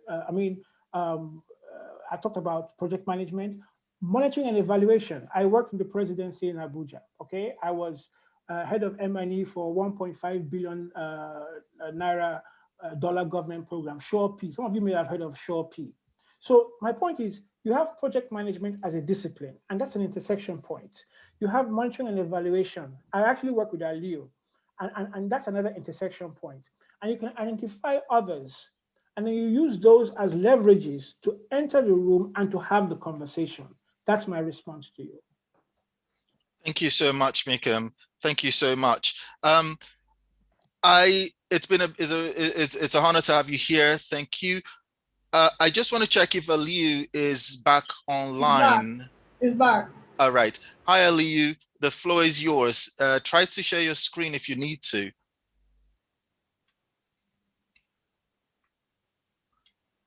Aliu, are you there? I can't see him. I can see him as well. He's not there. Okay. So we are going to move on to the next item. We are going to move on to the next item on the agenda, where we will have our very own Mr. Cultural himself, Mr. Victor NWADU, talk to us a little bit about our cultural diversity in the country. Hi, Victor. Hi, Tolu. Hi, everybody. It's me again. What is Nigeria? Nigeria is 200 million people. Nigeria is 36 states. Nigeria is 371 tribes. Nigeria is 250 to 500 ethnic groups and languages. Popular rhetoric is that our diversity is an impediment to stable and effective governance. However, as Agilists, we see our diversity as a blessing. One nation from many. Even the 11th Agile principle makes this very, very clear. It states, and I quote, "The best architecture's requirements and designs emerge from self-organizing teams." Self-organizing teams. What does this mean for Nigeria? That means Nigeria can unleash our greatest potential by operating a true federalist system where each state is self-governing. Again, self-governing and free to manage its own resources and engage business opportunities that benefit their indigenes and their way of life. So the question now is, Why aren't we there now? If it's that simple. While I just allow you guys to crystallize that in your mind, I will pass the mic to Ogun Mawuyo, who is going to spit out a chant for good governance in our own Yoruba language. Thank you.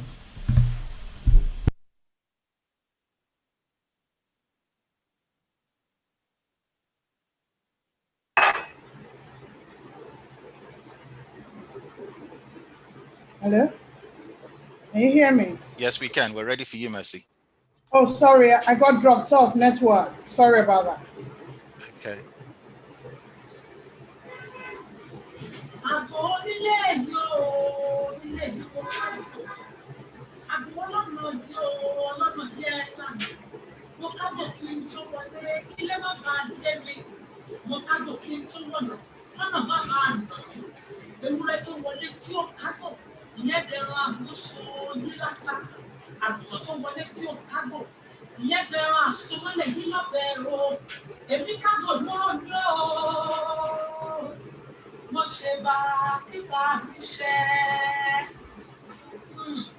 Ọ̀rọ̀ ètò ìṣèjọba dáradára ṣóhun ló mú wa débí. Ìjọba tó dára tó ní ṣe pẹ̀lú ìkópa àwọn ènìyàn, ìyẹn participation, tó tún yanrantí nínú ìlò òfin, that is the rule of law. Ǹjẹ́ ẹ mọ̀ wípé àkóyawọ́ transparency a máa bí olórí dáradára tó wà responsive, a sì máa ṣe ìpinnu pẹ̀lú ìpọ̀npọ̀ àwọn ènìyàn tí a ń ṣèjọba lórí wọn. That is to say, you have to be consensus oriented. Ẹ má máa pé àtọ́tọ́nu pípọ̀ bí Yorùbá bọ̀ wọ́n ní ìfura lòògùn àgbà. Pánsá òfura, pánsá jámá, àjà òfura, ajá jẹ sí kòtò. Onílé tí òfura, ọ̀gára ní kó irú wọn. Ẹ má máa jẹ́ àsàsùpárá o. Ẹ má máa jẹ́ àsàsùpárá o. Kájídì gbẹ̀gbẹ̀lì, kátàkìjì, sí àǹfààní tó wà ní ìṣèjọba dáradára, ìjọba tó wà inclusive, ìfisípò tó wà effective, tó nípa efficiency ọ̀bẹ yìí o, bábàǹbarì rẹ̀ ní accountability o. Ìṣe ìjọba tó dára kì í ṣe ìgbéga ìwà jẹbánuwọ̀bìà. Good governance is a must in Nigeria o. Gbogbo oníwà ìbàjẹ́ alájẹbánuwọ̀bìà tí ń bẹ níjọba wa, ìbò rẹ̀. Ètò ìṣe ìjọba dáradára, èyí tí Agile ra wọlé lónìí, á yọrí sí rere. Àṣẹ. Ọmọ Ádámù dá lókun, ara ń dá o. Gèlè ọmọ lèrè láyé wé. Ọmọ Ádámù dá lókun, ara ń dá o. Gèlè ọmọ lèrè láyé wé. Ọmọ Ádámù dá o. Gèlè ọmọ lèrè láyé wé. My name is Nwaugha. Thank you very much. Thank you very much. Thank you very much, Mercy. So that was spoken word poetry, slam poetry, Yoruba, little bits of inflections in English. So I hope you guys enjoyed that. Now I'm going to call on to give us his remark. Hi, Scott. How have you found Aliu this? is back, please. Aliu is back. Oh, okay. Apologies, Scott. We'll just after Aliu, we'll get you one. Hi, Aliu. Are you back with us? I'm back. I hope it goes well. Can you hear me now? Yes, we can hear you perfect. We can hear you perfect. You can make your screen. How many minutes has he got? Will you let him know his time? 5 minutes. You got 5 minutes. Yes. Thank you. Yeah. So you start Agile with the communication industry, actually. So basically, governance is the exercise of economic, political, and administrative authority to manage a country, maybe a state level and local government level. So basically, in governance, you are going to have a lot of mechanisms, processes, and institutions. And the principles of governance is to have legitimacy and voice of the people. So all people have to equal opportunity to participate in governance. And then also performance, responsiveness, and efficiency. Then accountability and transparency. Then direction and vision. And finally, fairness and equity. These are the principles of governance. So governance is not limited to only public sector. You have corporate governance, where you have a system to manage businesses and control businesses and so on. So with this new technology and several other things, governance is evolving. So we have a lot of information around, and then a lot of technology, economy, globalization, democracy, freedom. And these are the things that we are seeing emerging everywhere in every country, including Nigeria. So let's find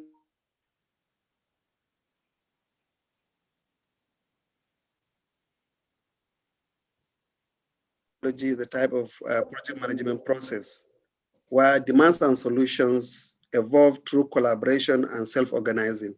So it's very flexible and simple. And Agile can be applied in private sector, civil society sector, as well the public sector. Although I know the public sector is quite.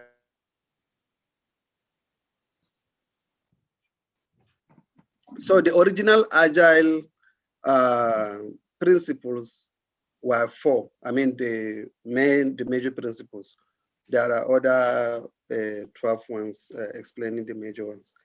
So first is individual interaction over processes, and then make sure that the software is working over too many documentations, and then ensure customer collaboration rather than working on too much contracting negotiation and so on.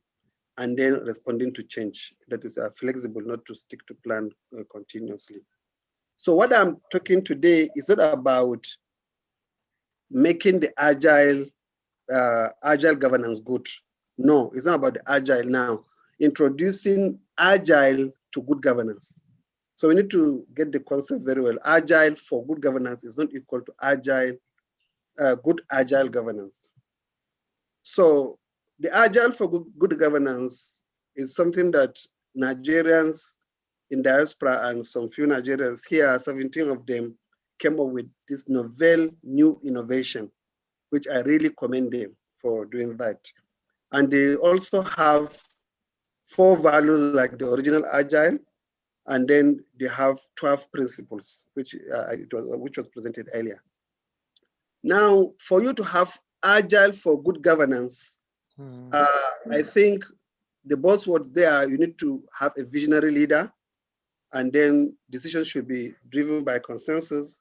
There should be justice, transparency, inclusiveness, and then equity and representation. So if we are able to put all this together, then definitely we are going to have good governance, and it will lead to economic growth and sustainable development. So what I'm looking at is that you have got very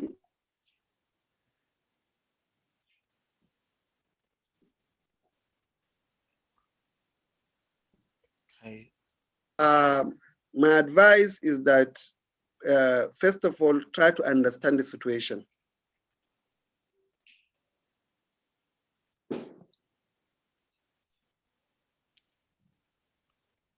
Okay. Hi, Aliyu. We can see your slides, but I think we've lost you a little bit. So based on what Aliyu is saying, I think the first thing is to identify individuals and organizations to collaborate with to promote agile movement in Nigeria, it's talking about focusing on governance transformation in Nigeria, and sell the idea to the world, which I think is, this presentation seems to be doing a great job of. Prioritize the public sector. And what was the call to action there, Mercy? Was the last thing? So next, what next? Yeah. So and I've already talked about it. Our next action point. Yeah. Okay. I think it's go on. Yeah, this is the point where I would say let's look at the agenda, because just to be clear, all the documents that are presented today will be available in case you want to get to the end of that presentation. It will be available for you to take a look at after. So thank you so much. Yeah. So we can we get Scott? Scott was meant to go right after the cultural presentation. Hi, Scott. Are you with us? Okay. Thanks so much. I tried to rush it, but I don't know whether you have listened. Yeah, hello? We did. Hi, Ellie. Apologies. Yeah. His network. So I very, very erratic. Go on. Was there anything you wanted to add, Aliyu? We were really on the last action point, the next steps, you said. What was the next step? The next step, I think, for us to work together with other groups so that we can promote the Agile ideology in the country. So we are open and we look forward to collaborating with you. Fantastic. Thank you so much. It's really good to have you here. It's really good to hear from you. Can we move on to Scott now? Finally, apologies, Scott. How are you feeling today? No, think about it. All you've done is, you've responded to change and not followed. Absolutely, and that's what we do as Agilists, right? Yeah. Great. I've got so much I want to say, and the first is a huge thank you. I'm incredibly humbled to be invited along here anyway, but then to see what you've done, I'm just humbled. So I am blown away. I am completely blown away by what you've done. I want to talk a little bit around about the festival and my journey with Nigeria. So that's an interesting one as well. So the first thing I'll say is last year my birthday is the 13th of March. It was the day before the UK shut down. For my birthday, my wife gave me a espresso coffee machine, and as I wasn't allowed out for 6 months, it was very nice to have my own coffee in the house, and I was very thankful. So I'll always remember the date. At that time, the world shrank, and the world moved 10 years forward. Not everyone in the world realized the world moved 10 years forward. Not everyone realized the world shrunk. If a year ago you said to me that I would be sitting here talking to 17 Agilists from Nigeria and across the diaspora, talking about how they could tackle political issues with Agile, I would not have believed you. If you said to me a year ago that I would have had most of the artwork and everything else in the festival developed in Nigeria, I would not have believed you. Grace, who I work with, is run most of the ambassador network around the world. I've got an observation though. Everyone I meet in Nigeria and everyone that I meet in Agile underestimate their power. It's almost like there's imposter syndrome in everyone I've met, and it's so humbling. But I think I think the opportunity of the world moving forward 10 years and the interconnectedness of 10 years, and even the positioning of Nigeria between the USA and India in time zone, should really open up a lot of the technology markets and much more than ever before. With COVID, we've really experienced that the world's much smaller, and instead of Nigeria being a place that we get resources from, Nigeria is a world partner. I think that's just amazing. I am blessed by my Nigerian friends. I am blessed by my Nigerian interaction, and I'm humbled to be here. I want to say a couple of things about governance and Agile, and then I'll stop because I know it's been a long call, and you know, you don't really want to listen to me, but the world needs change now more than ever, and it needs change for the big things. I'm Scottish, but I'm a human, and I breathe the same oxygen, and I'm pretty sure that within 6 months, every single molecule of oxygen I breathe will probably be across the world, and some will be in Nigeria. We are much more connected. This, you know, the oceans, the streams, and everything else are much more connected. And when we look at things like climate change, when we look at the rise of populism around the world, when we look at the you know, just the negative things, we're better together as humans. Mercy used to always call me boss, and I always said, call me brother. I really believe that we are brothers and sisters. And if there's one thing the Agile movement I love is its complete focus on lack of hierarchy. I've done a lot of work as well in the festival over having you know, gender equality events. When we pick the patrons, you know, we look for gender equality there. When we pick the trustees and the ambassadors, again we look for gender equality. I believe that equality, education, are the things that is going to lift the world to, you know, to a much better place. Strongly believe in those things. For me, good governance comes from removing fear and you know, replacing that with courage. And replacing that courage, so we have the courage to change things. At the moment, the police and the press and everyone else are in the business of selling you fearful stories. They're in and picking stories of division. I can assure you, no news network is going to pick up what you've done tonight. But if one bad thing happened in Lagos tomorrow, it would be all over the news. Okay, what you've done with the manifesto here is really worthy and noteworthy, and it's also done something. Instead of trying to stretch something that was written for software to be applicable to what you're trying to do, you've actually went back to first principles and created it yourself. And what you've created is a vision. Okay, and with a vision, everything else is details. And what do I mean by that? To get people together from across the world to come up with a shared vision is one of the hardest things to do, and you've done that, and that's just amazing. In terms of Agile, sometimes we get caught up too much on methods. So are you doing Scrum? Are you doing Kanban? Is it scaled Agile? Is it not scaled Agile? So even within the Agile community, there's a lot of tribes. And partly what we're trying to do with the festival was to get beyond the tribes and get beyond the differences, to get to bigger things that we can think about. What you have created is one of the bigger things we can think about. Anyone new to Agile, I would really just put put everything into 4 questions. And again, I would kind of suggest that you as a group keep these questions and take them forward, and as you work together over the following years to take them. The first one is collaboration. Yeah. How can we collaborate better? So I'm a great believer in ethics. And one of the things the festival is also doing is trying to promote ethics within the Agile community. And, you know, we could have collaborated better on that ethics because there was only 32 people came up with it. So how could you get more people involved? And already on this call, I've heard, how could you expand your collaboration? Everything starts with collaboration. You've had a great start. Think, how can I do it better? Delivery. Okay, so you actually delivered, you know, a concept, and you've delivered the session, and you've delivered it into the festival. So that's the first thing you've delivered. The second thing is, what's your next delivery? What are you going to deliver? And delivering it.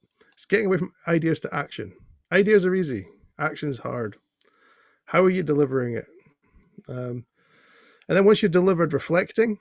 And what does reflect mean? Well, it means that you kind of actually see what's been delivered. I think a lot of governments promise things, and a lot of governments go out to do things, but they don't like the reflection piece.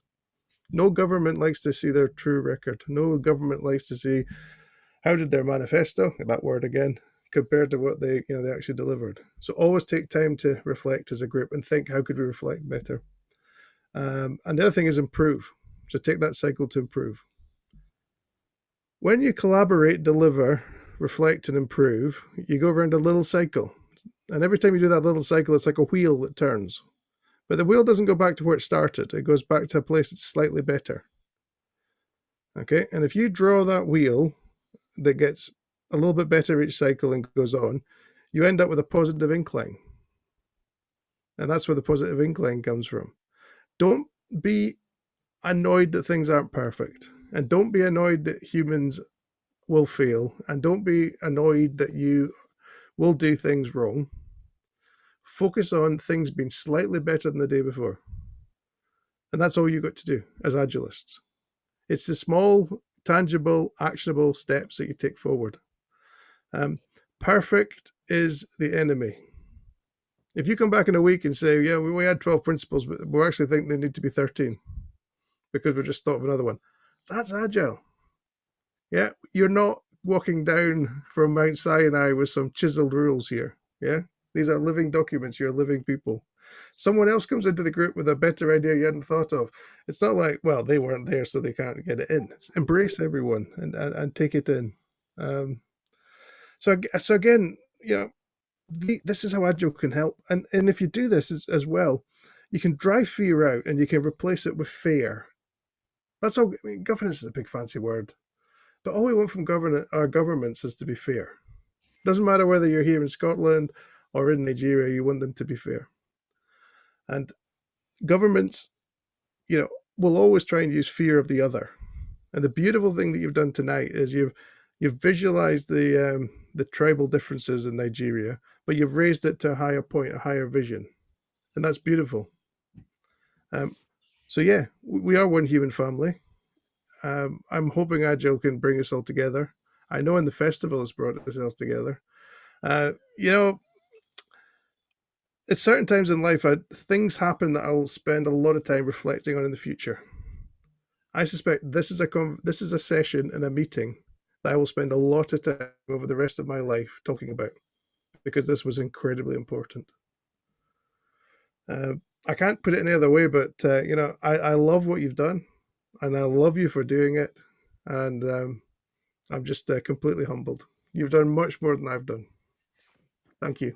Thank you so much, Scott. Very good to hear from you. So, Itopa, here's the points that we as Agilists need to inspect and adapt, respond to change rather than following a plan. The plan was to have a Kahoot quiz. Should we or should we not Kahoot? That is the question. Whilst we're making that decision, Tobe, you're up next. Would you be ready with the promotions slides, please? Kahoot or no Kahoot? Itopa, what are your thoughts? Yeah, that's the question. And looking at where we are on the agenda and how far we've come, I would say a lot of people are saying no Kahoot. Yeah, so I would say let's go to the next item outside of Kahoot.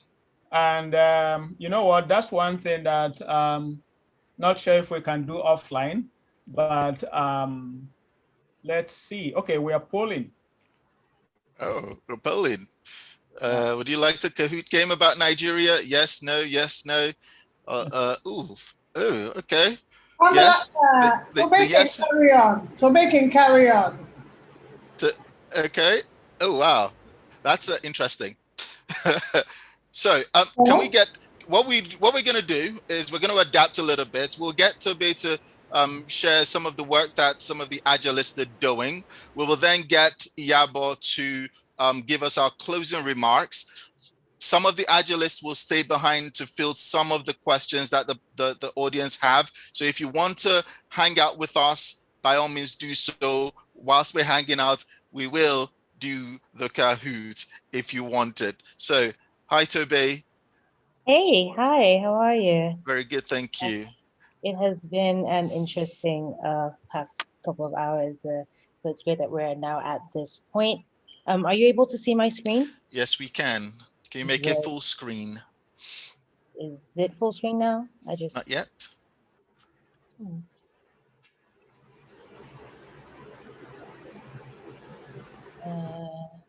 Press F5 on your system. Are you using it? Okay, you're on a Mac. The Mac, yeah. At the bottom, Tobe, at the bottom notes, comments, you will see a little knob. No, to the bottom. You're saying to make it a slideshow, right? Okay, yeah.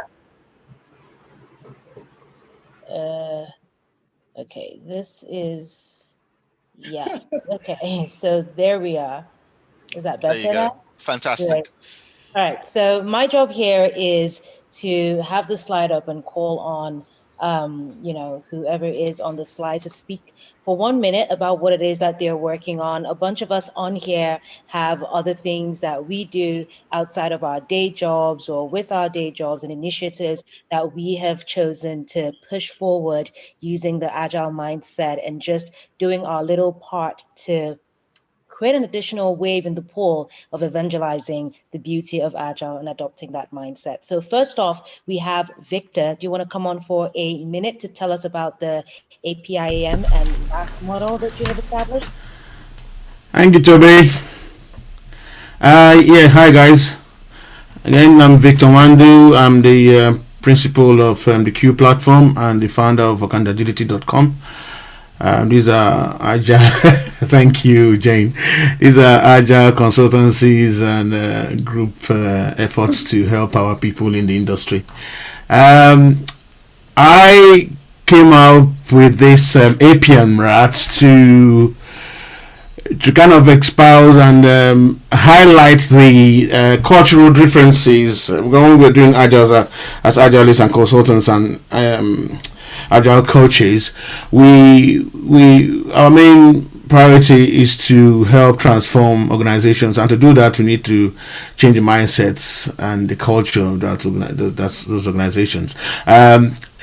Unfortunately, when Western Agile coaches come over to Africa and the Middle East, they assume a Western mentality and they try to embed that in a mishmash of indigenous cultures that causes all sorts of problems.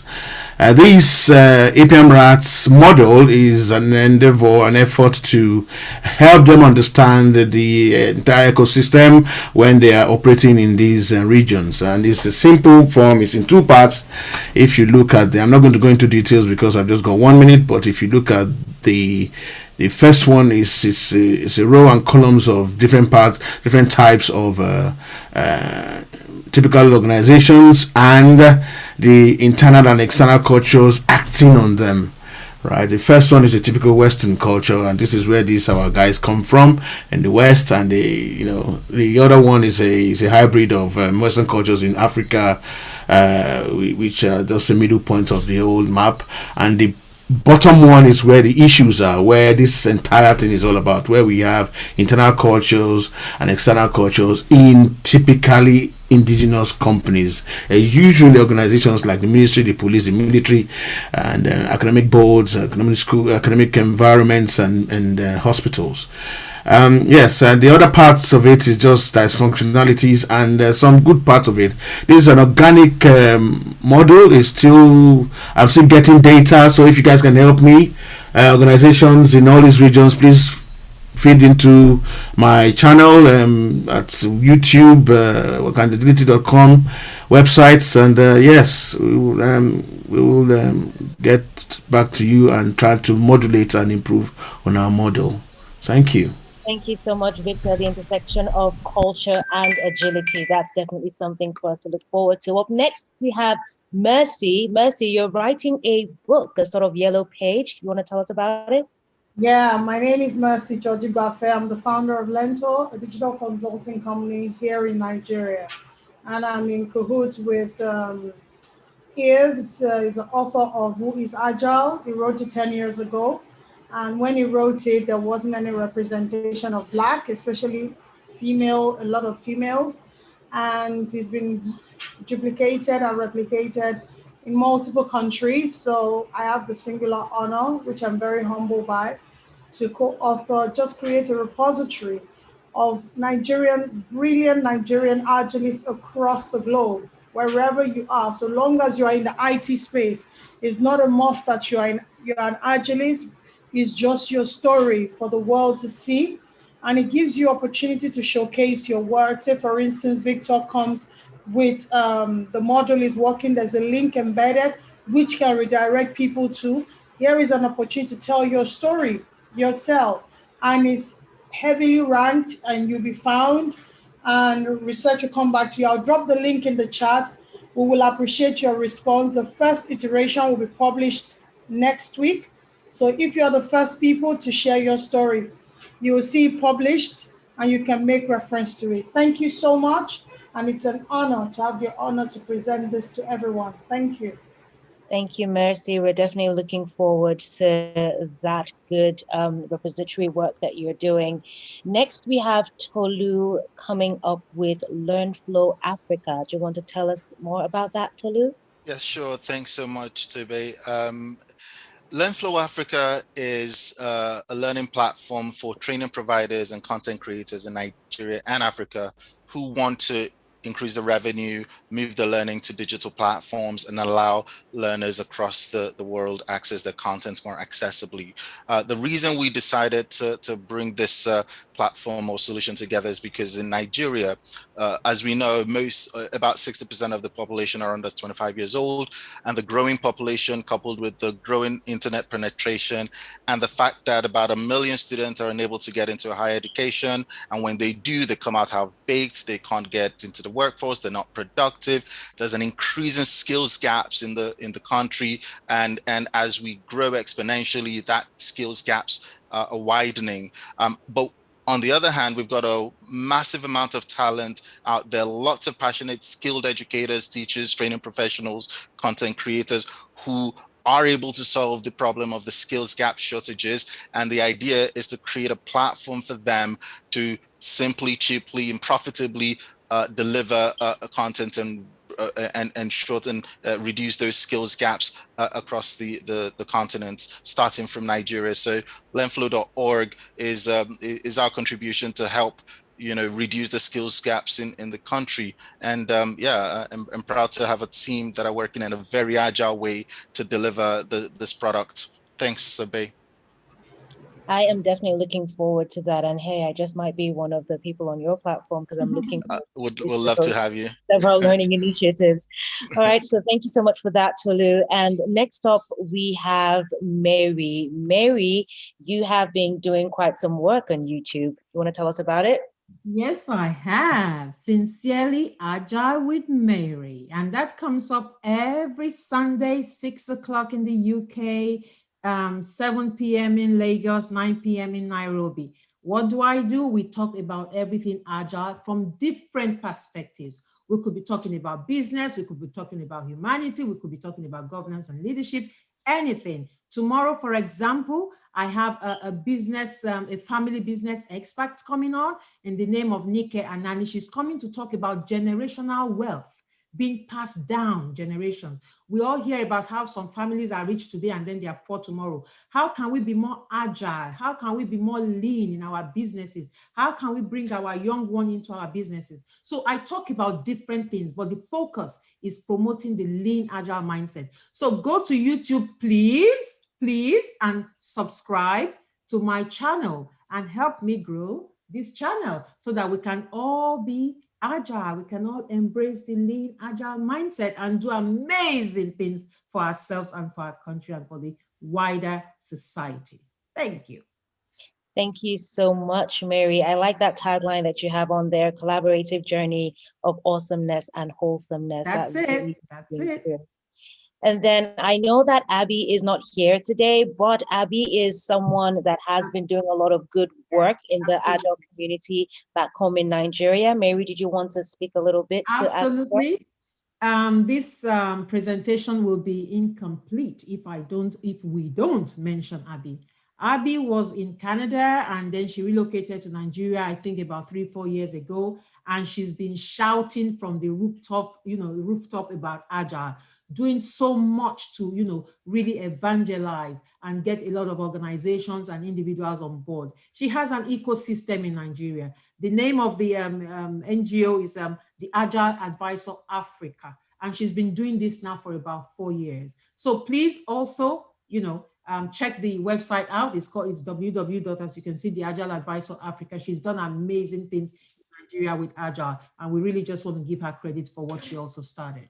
And of course, Nigeria has 200 million people. There's so much work to be done. As you can see, Messi is doing stuff. Tobe is doing something. We're all doing something. We're all doing something because there's just so much work to be done. So that's it from me for Abby. All right, well, thank you so much. The Agile Advisor Africa, that is the website to connect with Abby and see the good work that she has been doing.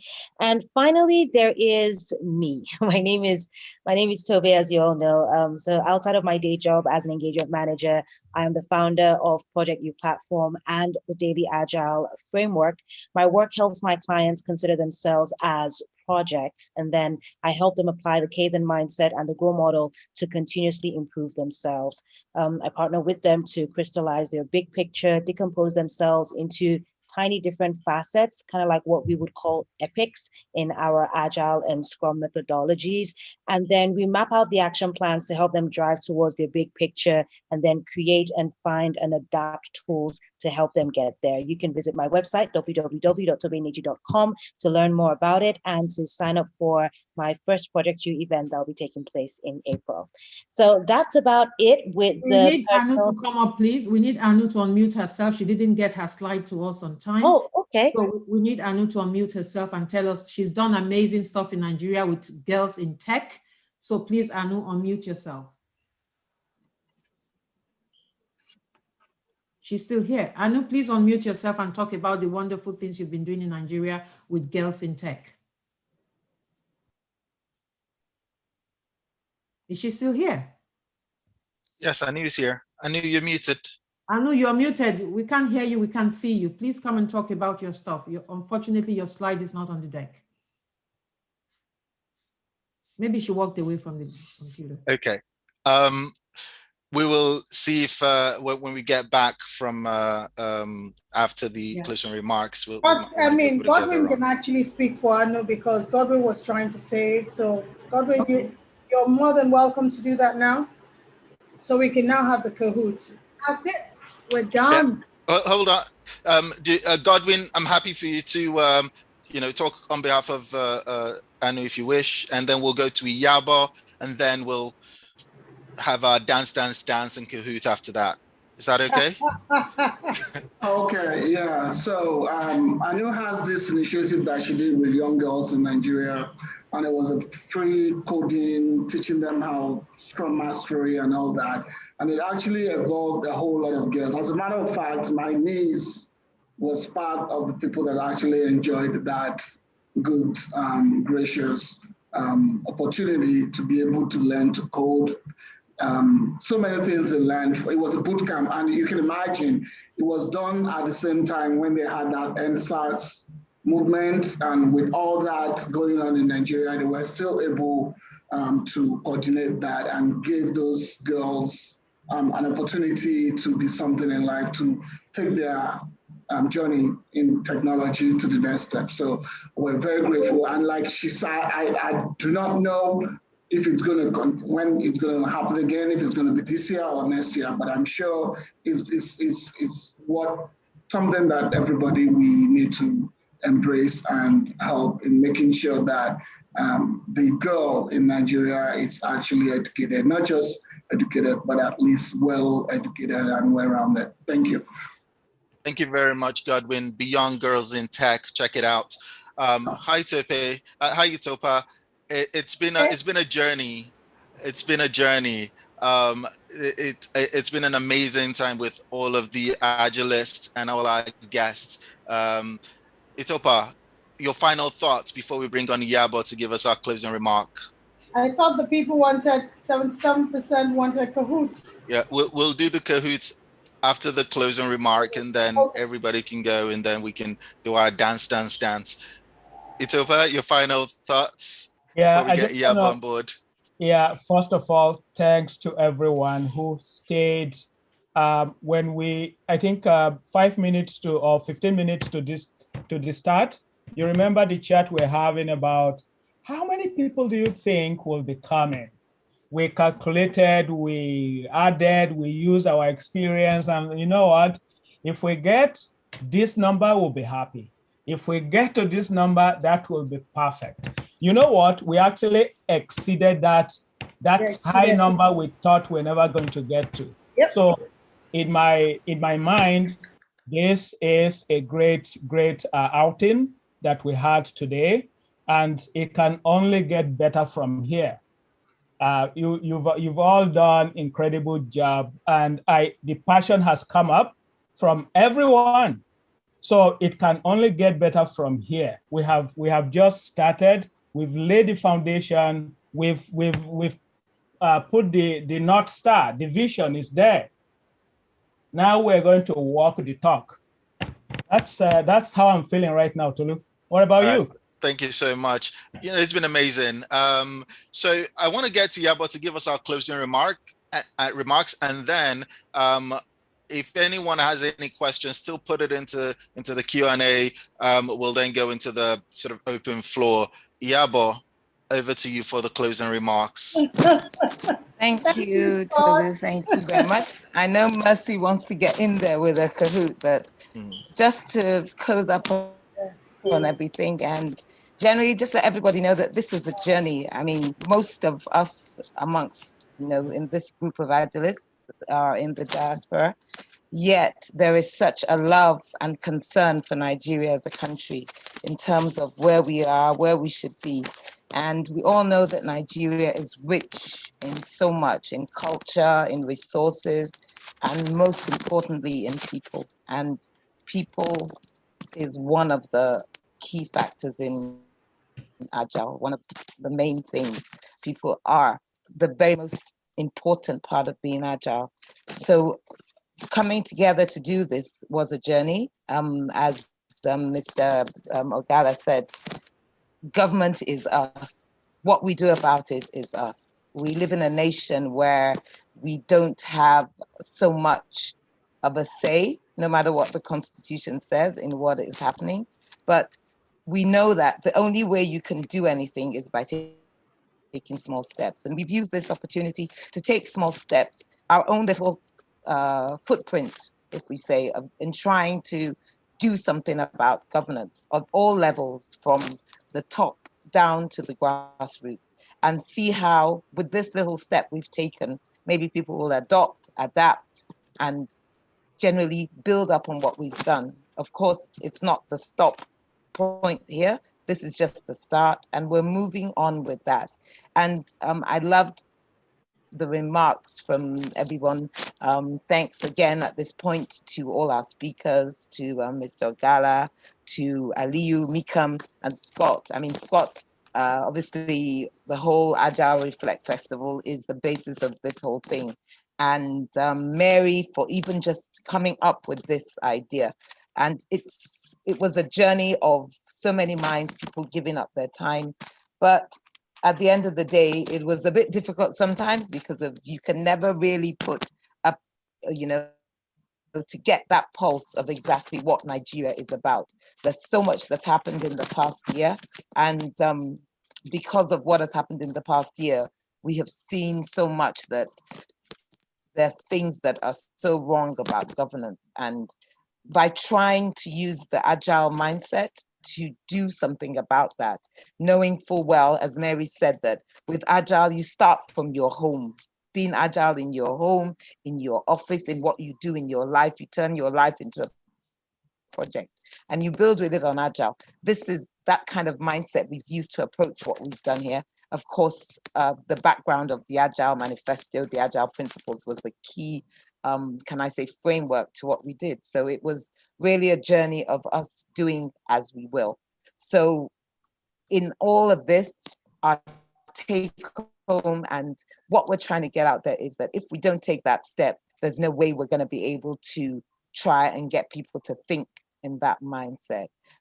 In Nigeria, Agile is new, it's building. As Mary said, she was contacted by Meekum and she's been training him on that. So many people are learning, and it's something that it's going to build, it's going to grow. And when it suddenly starts accelerating, I mean, it's going to just blow into something. So if we start here and use this as the point of contact to build up and see how we can be that key turning point that will take people along and build what we actually truly believe can be a change in Nigeria, then there's nothing that can stop this. So we just want everyone to connect and understand where we're coming from, where we're trying to get to, and how we are so happy to take so many people along in this journey and see how we can turn Nigeria around. So again, I just want to say thank you for the honor and privilege of working with the other 16 Agilists. Thank you for all the speakers that have been on board. Thank you to you for coming, and just say a big thanks to everybody for this. Thank you so much. And thank you. Mercy's going to do a Kahoot. Don't miss out on that. Thank you. Thank you so much, Iyabo. It's good to thanks for the final remarks there. Thank you, everybody that's come. I'm an educator. I'm a trainer. I always tell my students when we finish the session, what have you learned so far today? So for me, the journey is just beginning for all of us. I'm a big, I'm passionate about learning. So to learn more about Agile, to learn more about what we're trying to do, go join our LinkedIn page, follow us on our LinkedIn page, go onto the Agile Reflects YouTube page, lots and lots of resources there, lots to learn. And yeah, follow us in this journey. I would love to communicate with you, start the conversation. And Mercy, you've got a Kahoots game for us. Whilst Mercy is facilitating the Kahoot game, if you've got questions, please pop it into the Q&A, and right after the Kahoot game, we'll fill those questions to whichever one of the Agilists are still on the panel. It's been a pleasure from me. Thank you very much, guys. Good night. Mercy, over to you. Okay, thank you so much, everyone. I've dropped a link, a URL. It's just a 5-minute quiz, but I just need everyone to just plug in. You can do it from a browser. You can do it from downloading the app, but I'll tell you not to download the app. So, but I want to say thank you so much, Scott. I mean, that's I really appreciate your kind comments. It means everything to me. What you just said in the chat there, it means everything. Thank you so much. And it was a collective effort as well, but I really appreciate that for the recognition. Thank you. Okay, so I'm going to start the game. Let me just see. Yep. It's a 5-minute game, and that will be it from my end. What else? Anything else that I want to start? No. So let me start the game. The pin code will be on the web, and let's see how much we can participate. It's a fun game. It's a very simple game, just to expose us to Nigeria, and we can get the knowing. I kind of felt that we'll run over time, so this was not, I was okay whether we had it or not. So the pin code is up. Please, let's plug it in, 700-6184. Let's all participate. It's all about Nigeria. When you log in, just enter your details. First and foremost, I want to say thank you, everyone. Thank you, Tolu, for the honor, Itopa, Pamela, Aanu, Mary, Jane, Tobe. How many people can I remember? As many as Grace. All of you, thank you so much. Please, let's just jump onto the Kahoot. It's 5 minutes. I'll give everybody another 1 minute to join in. Then I start. It's just about Nigeria. The game is all about Nigeria, nothing more. It's all about Nigeria, and it'll be fun to see you guys participate in it. So in 5 minutes, the game will be up. Thank you so much. I check Olaleko. So I'm going to start now. So the code, even if I've started, you can still join us on the game. So let's go. The code will be at the bottom of the screen, which it's all about Nigeria. So let's give it a go. Please, can you hear me? Particularly, I want to say it's an honor working with this Agilist. So it's a very quick, what's the capital? The very first, what's the capital of Nigeria?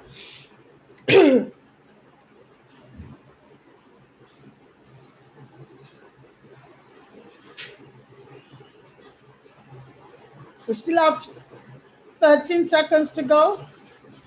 Is it Hong Kong? I'm sure. Okay, so 12 people. So everybody got it right. It's actually not Abuela. No, it's actually Abuja. So thank you. I want to make sure this is fast. What are the 3 most common languages spoken in Nigeria? Is it English, Igbo, Yoruba, French, German, Spanish, Nigerian, English, Suba, or Igbo, Yoruba, and Hausa? Which one is it?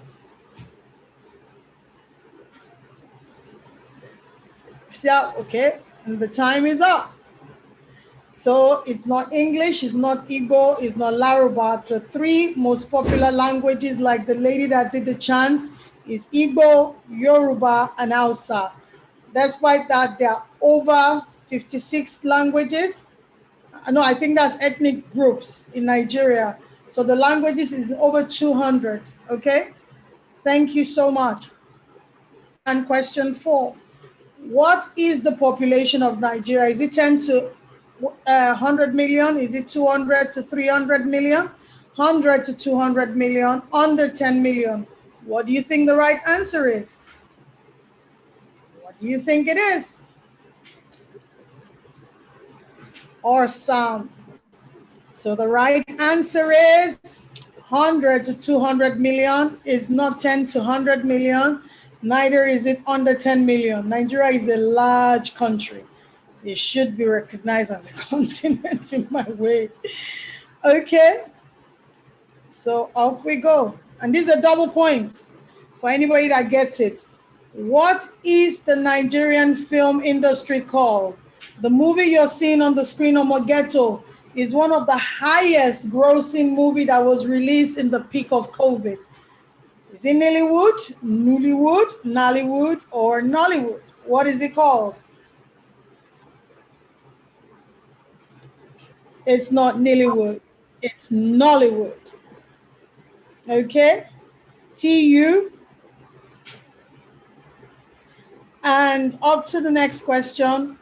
Which of this country is next to Nigeria? Do you think it's Zimbabwe, Libya, Iran, Niger? Which one is it? Is it Libya? Is it Iran? Is it Zimbabwe?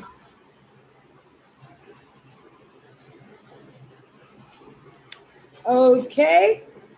It's Niger. Absolutely not Iran. Very good, very good. You're doing well. What system of government does Nigeria operate or have? What do you think? Is it a dictatorship? Is it a democratic communism? What do you think? Or some? It is a democratic, but doesn't seem like it. With Agile, hopefully we'll get there. So fantastic. This man in this picture, who is he? What do you think he is? A musician? What do you think he is? Is he a priest? An actor? Or the president? Victor, I see you say boo-boo. Okay. Or some. Brilliant. What is Nigerian currency called? By the way, is it dollars? Is it yeni? What do you think the currency is called? I should have put this thing in 20 seconds. I kept putting it in 30 seconds. Makes it long. What is Nigerian currency called? Although $1 to it right now is 474, which is all I can say. Brilliant. It's Naira. It is not dollars. Nigerian currency isn't dollars. Okay. When is Nigerian Independence Day? Is it 24th December, 31st February, May 17th, or 1st of October? For the crack of it, let me see if anybody takes 31st February. Okay, great, nobody did. So the right answer is October 1st. That is Nigerians' Independence Day. Now, these are double points as well. What year did Nigeria gain independence? Everyone? Is this 1960, 1950, 1970, 1997? What year did we gain independence? What year did we gain independence? Brilliant, 1960 and not 1970. Okay, moving on. Double point. What is the Nigerian dish called? This particular dish that looks yummy. Is it omelette and coconut mix? What do you think it is? Does it make you hungry? I'm sure you saw the challenge on TikTok about eating Nigerian food and something. What is this dish called? It is called pounded yam and egusi. Let me sound it like the American people that actually called it. It's called egusi. Okay, another double point coming up. What do this color represent in the flag? Is it maturity and power? Is it death and life? Is it peace and wealth? It doesn't represent anything. What do you think the right answer is?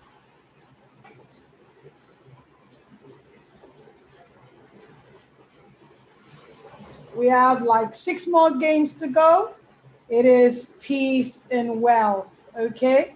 It does represent something. So thank you for your risk. Oh, you've been taken out.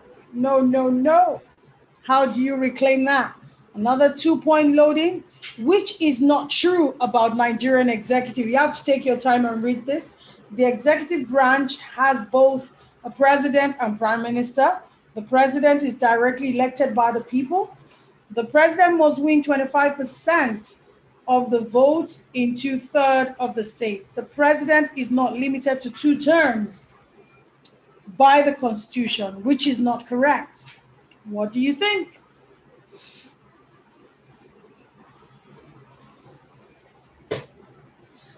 Okay, so the right answer is the executive branch has both a president and a prime minister, and that's not what we operate in Nigeria. No, no, no. Oh no, they've knocked you out totally. Wow. What is the first capital of Nigeria? What was the very first capital of Nigeria? What do you think it was? What do you think the very first capital of Nigeria was? And we have 4 more games to go. Just 4 more. Just 4 more.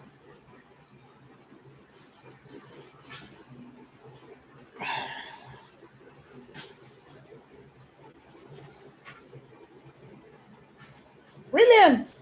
It was called Lagos. Nobody got it wrong. Boss, they've knocked you out. Yay, yay, yay. Okay, and so another double point loading. Which of these facts about Lagos is incorrect? Lagos is the biggest city on the African continent. It stopped being the main capital in 1914. It's a port town. It changed its name from Clogau after the British invasion. What is the right answer? I get it. If we struggle, so that's the right answer. Okay, so which means Lagos is the biggest city on the African continent, is a port town. That's where the biggest port is, Tinkan Island. It stopped being a capital in 1914. I didn't even know that, but that's what information does for you. And we have 2 more to go. Which is this game that is showing on your screen? What is it called? Is it Tetris? Is it Cola? What do you think this game is called? I love it so much. It's such a brilliant game. It's very popular. What do you think it's called? Often played by adults, but I try to get my children to play it. And the right answer is Ayo. And now this is a word cloud. I'd like you to just give us one word. What does Nigeria, after this experience, what does it represent for you? Just one word to represent Nigeria based on this. Just one word. One word.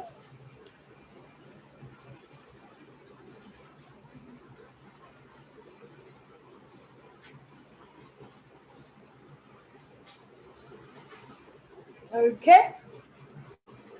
Let's see. Peace, Tetris, Faji. I love it. Prosperity. I love that. I actually need to send this screenshot to the group. I love that it represents hope. Hope indeed is what it represents for us. Thank you so much. And it does represent Faji, great, but not Tetris.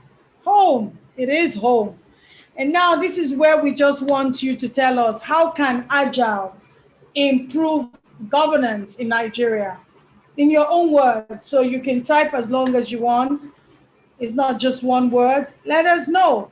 We have shared a lot of things. How do you think, based on the representation of the 4 values and the 12 principles, how can Agile improve Nigeria? Let us see your responses. We still have over a minute to actually type. You have a lot of time. This is part of the feedback that we might discuss in the next phase. So,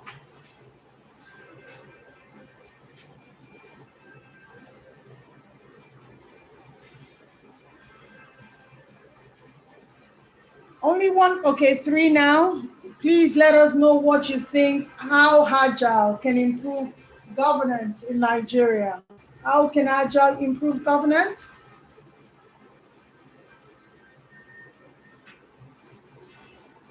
And on to the very last one. We're 20 seconds away from being over. Just 20 seconds. Thank you, by the way, for staying this long. We know we shot over 30 minutes extra. We're supposed to wrap up in 2 hours. But thank you so, so much. And this is it. We can have some dance for like 10 minutes. Yes, 10 people submitted. Let's show the responses. Adapt and improve institution to meet and exceed current world standard. Openness, governance, respect, transparency. I like that keyword there. Nigeria needs to learn how to work collaboratively and support each other. I totally agree with that. Mind shift, indeed.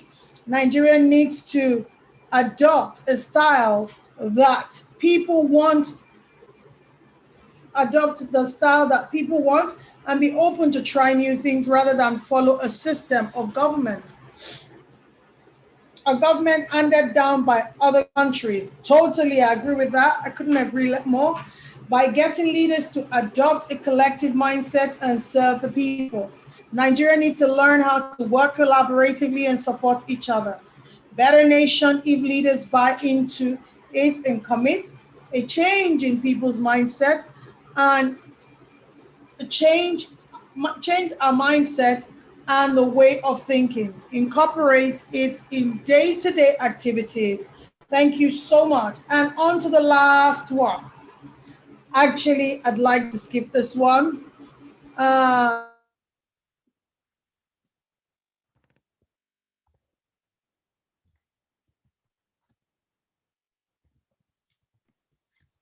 We lost you, Mercy. Hi, panelists. Can you guys hear me? Yeah, we can hear you, Tolu. Yeah, I can hear you. Okay, I think we lost Mercy right on the last question, but she was going to skip it anyway. So thank you very much for everybody who's stayed to this point. There are a few questions in the Q&A box. If anybody wants to have any question answered, Agilist, if you're here, just just randomly pick a question to answer. I'm going to read out a couple. Most of the questions are a bit they're very similar to each other. So I will read out a couple. Yes, go on. Yeah, just before you go ahead, because we have now overshot our initial time by about 30 minutes, I want us to time box this. Yeah. So how many minutes do we have to try to share answers? And what we can also do is everything that came through today is going to be part of our repository. Our retrospective. First of all, our repository is something that we share on our page for everybody to start getting answers to. So we don't need to answer everything today. No, we're not. Definitely not. And then let's set maybe 5-10 minutes. 5 minutes. Time bomb. Yeah. 5 minutes. And just really any one of the panelists. I hope you guys are not I can see some tired faces. Hi, Amy. I want to say that all the questions will be on the LinkedIn page. Responses will be given to all the questions on the LinkedIn page. So if you follow the LinkedIn page, you will get answers to all the questions. So please follow the page. We will personally respond to all the questions and it will be on the pages. Okay. So thank you. I actually go on, Grace. I can't access the question and answer. Okay, we can read it out to you. I think a couple of people have been answering some of the questions directly. I can see Pamela has answered a few. So yeah, we can read some questions out to you for a couple of minutes. Godwin, did you have a question? Yes, sir. Yeah, there was somebody that wanted to say if members of the audience wanted to have like a response, wanted to say something, but I do not see that name. It was a Yinka, I know. I can't see the name. It says, when do participants outside of the panelists get to have a say? Yeah, you can get to have a say now, but you can put the questions in. Sorry. Yeah. Mary, I wanted to suggest, now that we have presented this manifesto, I think we need to have like an open house Q&A where we're not talking, no special guests. People can now ask questions. It's very interactive before the festival is over. And I think Scott is saying something about connecting us with the authors of the manifesto for them to see the work we have done as well. So that can be done before the festival is over. I think we need to liberate that window because people want to have a say, want to know how to be part of what we're doing. So I think we can lock in another event, just a Q&A on the manifesto that we presented today for people to just have a time of their life and ask us questions because many people are new to Agile. As you know, that this market is still growing. So that's what I think. Scott, what do you think about the authors of the manifesto witnessing what we have done here today?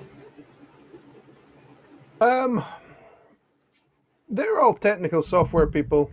I think there's lots of people in the community that would be interested in this. They were kind of methods people, many of whom don't actually believe in Agile anymore. I think what you've done here is move something beyond what they were in. But I think it's there are many people in the community that would absolutely adore it around the world. So I think opening the door to the world as to what you've done is definitely worth doing. Yeah. And of course, we have the LinkedIn page to continue to engage with people who are curious about what we've done here today. That's for sure. Yes. Yeah. That's the point. Yeah. Yeah, I mean, if we can get the video up soon and get that out, I think the Q&A idea is brilliant. Yeah. Because and it really does allow you guys to kind of showcase. Yeah, I mean, I'm happy to use the platform we have in the festival to do something in the next week, the last week. Okay, I'll speak to you about it anyway. So thank you very much. Every day, understand that, Mary, like we said, that there's a second phase of this, so it's open to whoever wants to be part of it. And so please follow the page so you can be abreast with what we're doing. I don't know. That's it. That's it, really. Yeah. I think the message to those following us, those still on the call, is get engaged, get involved. Follow us on the LinkedIn page. Other activities will come up. Other form of engagement will come up. Let's stay connected. The other thing I would suggest is I would perhaps do a website with the manifesto and the principles, because more people will see the website than they will on the LinkedIn setup. Yeah, I agree with you. So guys, that's another meeting we need to have. Where do we meet? As a next release. Well, that's not, again, that's not a meeting. You could Mercy probably have it done in an hour. I give up. Okay. All right. So can I field one question and we'll call it an evening? Yes, please. Great. So question for the panel. Which principle will tackle diversity, inclusion, cultural differences, and conscious bias? It's a question from Femi Ayodele. I believe that principle that talks about collaboration with the grassroots. We had a principle that says frequent collaboration with people, and it could start from the local authority, I suppose. I don't remember, but I seem to remember when we were having discussions that came up. Yeah, absolutely. Does anybody have the document up, the principles? There is definitely a couple that tackle bias. You should have a website. Yeah, we did. We should.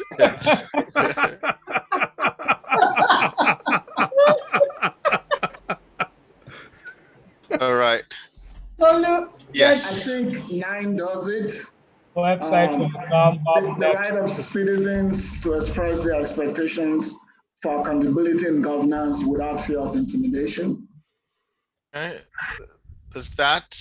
There's another one about unconscious. Yeah. There's another one about unconscious bias. I think if you look at number 4, that sort of like touches on it.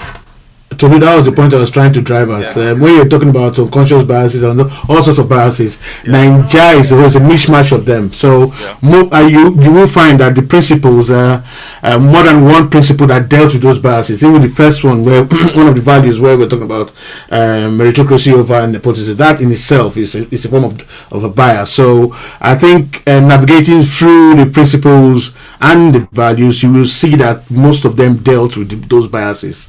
One of the problems, or the biggest problem in Nigeria, is that the cultural mix has allowed the people that want to abuse it, instead of using it as a strength, they're now using it against the people, and I think that those biases cross each other and they cause all sorts of problems. So these principles and the values on top of them deals with it as a matter of course. So that's what I wanted to say. And we also pointed out somewhere in one of the principles that governance should be taken outside of the bias of religion and ethnicity, and in fact, Victor, and any other biases, because this is for everyone. So I believe that principle captures all the biases that you may have out there. Good. It might be good to add gender in there as well, because remember one of the things that the group has really done well is to have a good gender balance. I think that's really important. You've built that in automatically by design. Yeah. All right. Thank you so much. And the last comment in the chat box says, thank you very much. Appreciated. This is an issue very close to my heart. As some panelists already know, I'm willing to work collaboratively to further this course. Thank you. It's been a pleasure having you guys here with us today. Itopa, thank you so much for being a fantastic co-host. All the panelists, it's been a pleasure having you here. Pamela, it's been amazing hanging out with you. Godwin, Victor, Grace, Jane, Aanu, you're here. We were trying to get you to talk about the Beyond Girls in Tech, but Godwin was able to represent that course. I don't know if you want to say something before everybody leaves. I think it's a really important course. Are you there, Aanu? You're muted. You're muted. the watchword for the century. Go on, Aanu. I was told Godwin did a fantastic job. Godwin, thank you so much. I don't want to take everybody's time, but if you're interested in initiatives that, who is this person calling? Sorry. Mercy. Please go on africaagility.org. africaagility.org. Yeah. Great. Thank you so much. Jane, thanks so much. Iyabo, great closing remark today. It's been a pleasure. Guys, fill the form to Mercy, showcase Africa. Yeah. thank you so much. Pete, amazing job. Mary, I'll let you have the last word. Good night. Thank you all so much. It's been an awesome evening. I'm just so grateful to God that we started this 3 months ago. Ups and downs, but we stayed focused, and here we are today. And most importantly, I want to thank the people who are still hanging on here, the audience. It just shows that you're really curious about Agile. So please continue with that. There's so much to gain in this space. And, you know, we had our guest here today. The conversation, this is not just going to be a talk show. It is not going to be a talk show. We're going to take baby steps and something is going to happen. I can already see almost 30-something people here, you know, still staying here. It's been 3 hours almost and you're still here. That means a lot to us. You will not be here if you're not curious. You will not be here if you didn't feel like you needed to do something also. So already, I think we've achieved a lot already tonight. So a big thank you to my fellow Agilists for all the time that we've all invested. It's just been simply awesome. I can't thank you enough. Thank you, Scott. Thank you, everybody. Thank you. Good night. Good night. Well done.